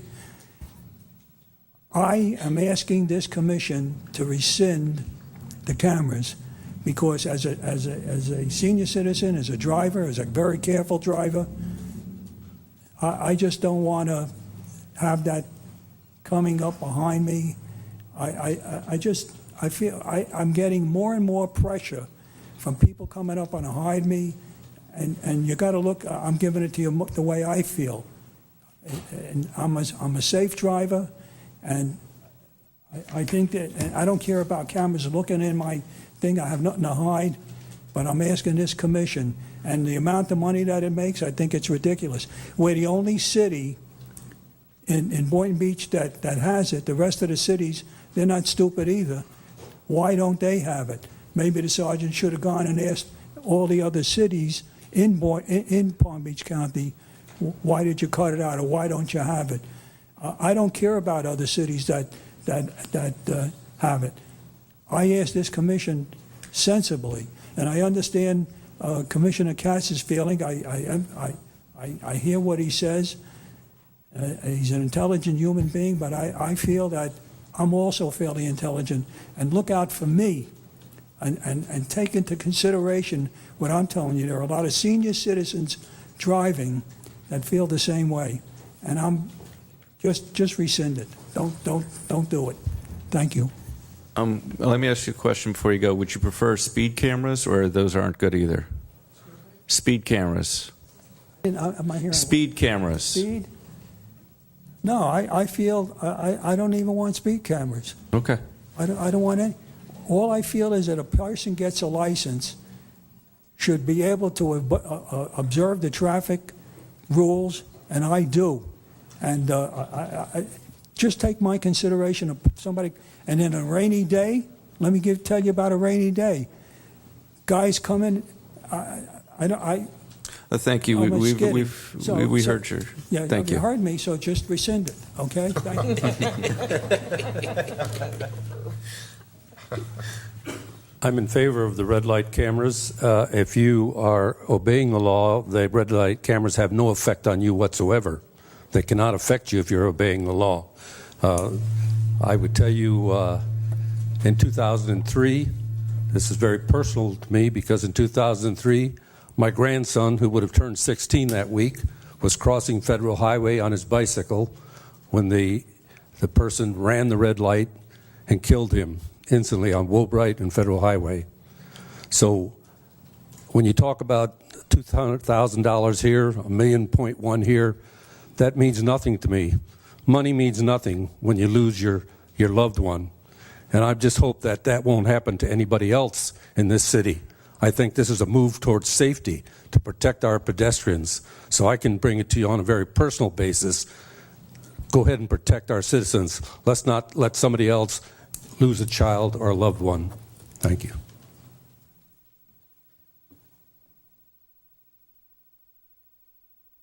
Good evening. My name is Barbara Reedy, 329 Southwest 13th Avenue in Boynton. I speak in favor of the red light cameras. I agree with Commissioner Katz and with the Mayor Grant, and I believe that this is an important addition to public safety. I support our police department, and I would like to remind the two commissioners that have come out against the red light cameras that they just finished voting for a density increase that none of us wanted, that was supposed to add money to the budget. So here's an opportunity to add some money to the budget, boys. Thanks.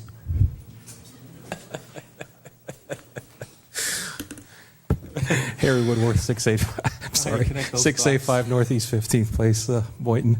I just wanted to add a couple of personal notes on this. I can't believe I'm even talking about this one myself. My wife and son were going through an intersection in Boynton Beach when he was about 3 in a car seat. Third car through the intersection and got absolutely T-boned right at the column. I can tell you right now, folks, you don't want to get that call. When I drove over there, that's scary stuff. And the guy was standing there arguing with the cops when I got there, and they had to separate us. Fortunately, my son was okay because he was in a car seat, and my wife was pretty sore for a few weeks, and we got another car. That's a call you don't want to get. Third car through the intersection. The other side of that coin is my son, who is 21 now, but when he was 16 just got his license, and he got one of those tickets right after you guys started that program. And I think it was about the happiest day of my life because he had to pay that fine out of his own pocket. And I'll tell you what now, when he approaches a red light, you're going to stop. It put a whole different slant on his driving. So that was the best money he ever spent, and he spent every dime of his own money on that. And I've scraped 4 people off the back trailer hitch on my car and my wife's car and my son's car and 2 of them were still holding their cell phones as they got out and came up to talk to me. I mean, that had nothing to do with the red light or the intersection, just too busy to look at what they're doing. And, the one girl came out, they had to tow her car away, still talking on her damn cell phone as she came up to, I was finding out if she was okay or anything. But, the rear end accidents have nothing to do with these lights. They have to do with stupid people driving cars and not paying attention. So those are the anecdotes I have. My son had to pay one of these fines, and I think it was the best thing ever happened to his driving. And as far as getting one of those calls, folks, I'll tell you right now, you never want to get one of those. That is wasn't as tragic as Mayor Taylor's, but you don't want to get that call. Thanks.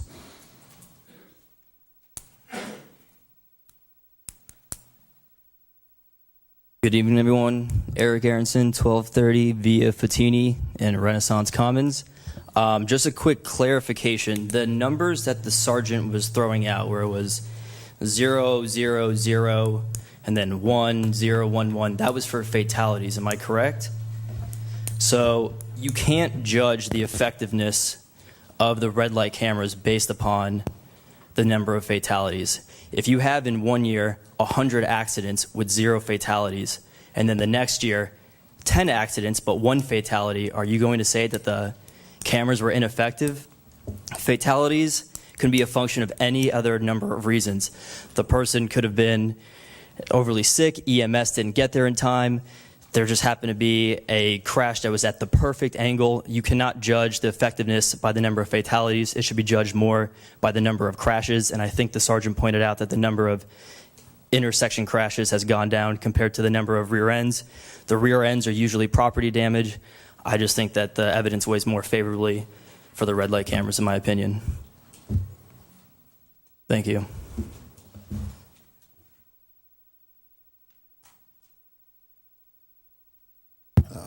Woodrow Hay, 427 Northwest 5th Avenue. I feel we need to remember that we're talking about a culture here that we're changing. I can speak for myself. I do think twice now when I approach an intersection, and that's where we're going. I think one life is very important. I've heard this commission talk about when we were talking about the deal over across I-95. I've heard several of you talk about just saving one child's life with those big trucks coming through there was worth it. And I think the same applies here. If it saves one life, it is worth it. And it's all right to be different. We don't have to be like other cities. If we see a reason that it's benefiting us, there are cities that are looking at us to see what we're going to do, and they're going to follow suit. How do I know this? Because I talk with many of the other cities' leaders, okay? And they're looking at Boynton. It's okay to be different, Boynton, if we see a real need that we are trying to accomplish. So I'm for the red light cameras. Keep them, and let us continue to change the culture for the safety of our citizens. Thank you.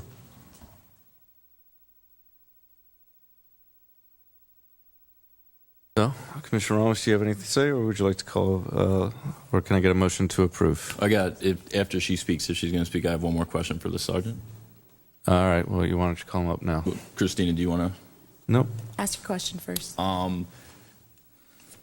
You mentioned, and it's a fact, that we're the only city in Palm Beach County right now doing this, and the county doesn't have active cameras either. But you mentioned in the meeting that I had with you and other city staff that they are actively looking at starting their cameras back up, possibly as a direct consequence of what we've done and how we've proven it can be effective and it can be legally justified. Can you comment on that other cities in Palm Beach County or the county itself are looking to potentially activate their cameras in the near future? Yes, they are. I believe the county is looking at it. I don't have a definite. I haven't talked to any higher ups. I know the people that have been involved in it, and we've discussed it. West Palm, I just kind of talking to the officers off the cuff. They said they want to start talking about it and maybe go to it again. Their cameras are already there. Everything's on. They're just not monitoring. Juneau, I know Juneau is getting ready to turn theirs back on. They like them. They were just waiting on the third DCA, and they're gonna probably be progressive and move on. Okay. And I'll give one more comment. I won't talk much more, but I think that if there was a time to walk away from this program, it would have been at the same time that other municipalities backed out of it under concerns with the legality of the program. We stayed in.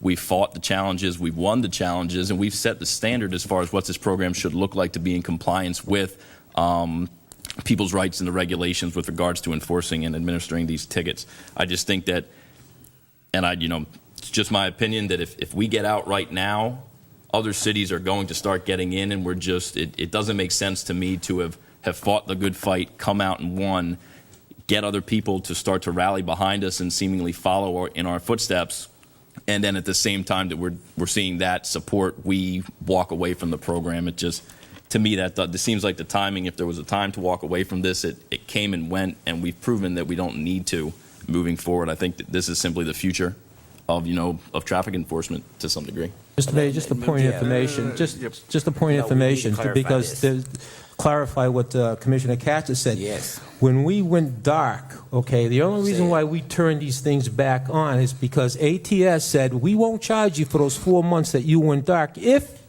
you extend our contract. That's the only reason why this contract was extended, and that's the reason why we're talking about it today. Else this program would have been ended months ago. I was under the impression that we had made sure we were in compliance with existing interpretation of the law, and that's why we turned them back on. Contract. That's my information. That's what I've been told, and that's my direction. So you're saying you voted for the contract? So you voted for the cameras before, Commissioner Casello and? I voted so we wouldn't have to pay for the 4 months, and we'd be having the discussion today. Right. That is the reason that I voted for it as well, because we was going to get sued. And I don't care what they said. And council is sitting over there because they said that they was going to charge us for the cameras. And I'm just saying, and that was going to be a lawsuit brought against Boynton, just like it was brought against others. I'm just saying. And if it was wrong, then council told us wrong. Council. That is not what we told you at the time.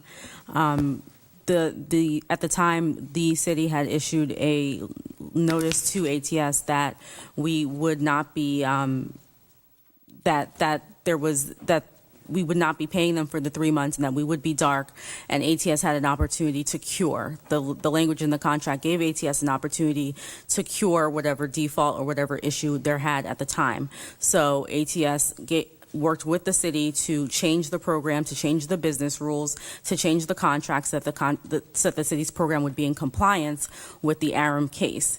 And so then we move forward from that point with a new program to then see if the courts would be would be satisfied with the changes that we made, and they have been satisfied with the changes that we made. There was no threat from ATS.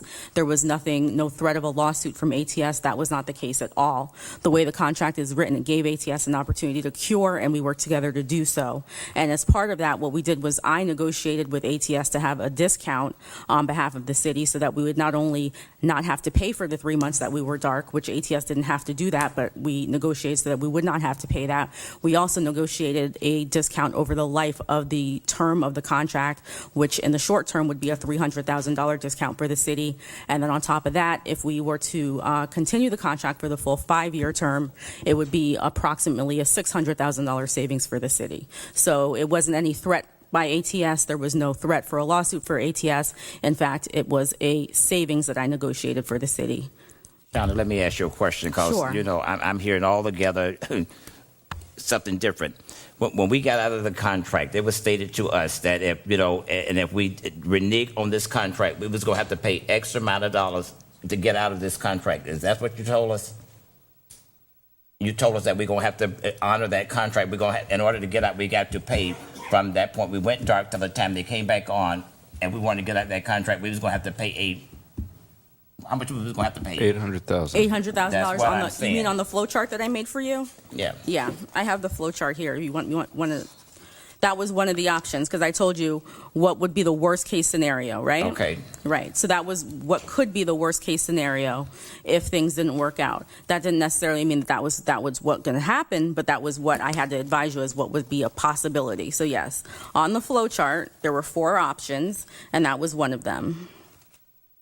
Right. I know that was one of them, but I'm going to go ahead and state for the $800,000 is what you're going to have to pay no matter what, because you're paying a monthly fee for the contract, and for the life of the contract, if you pay the monthly fee, it's going to be $800,000. And it was stated to us that we must pay that $800,000. Which you're paying right now. Okay, that's what we're saying, and I'm just saying to get out of that contract, we still have to pay the $800,000, and I think that we was duped. I'm just saying, because I was misled, like saying that, we don't want to not honor the contract, because if we don't honor this contract, then we're going to be penalized for not going through with the rest of No, You did? you weren't duped. You had Oh, gee. you had this flow Oh, chart gee. with 4 options, and you I'm had an through. option I'm to through. choose one of the 4 options. I'm through. Thank you. I don't think there's any more questions for council. Commissioner Ramos, would you like to say anything before we call it for a vote?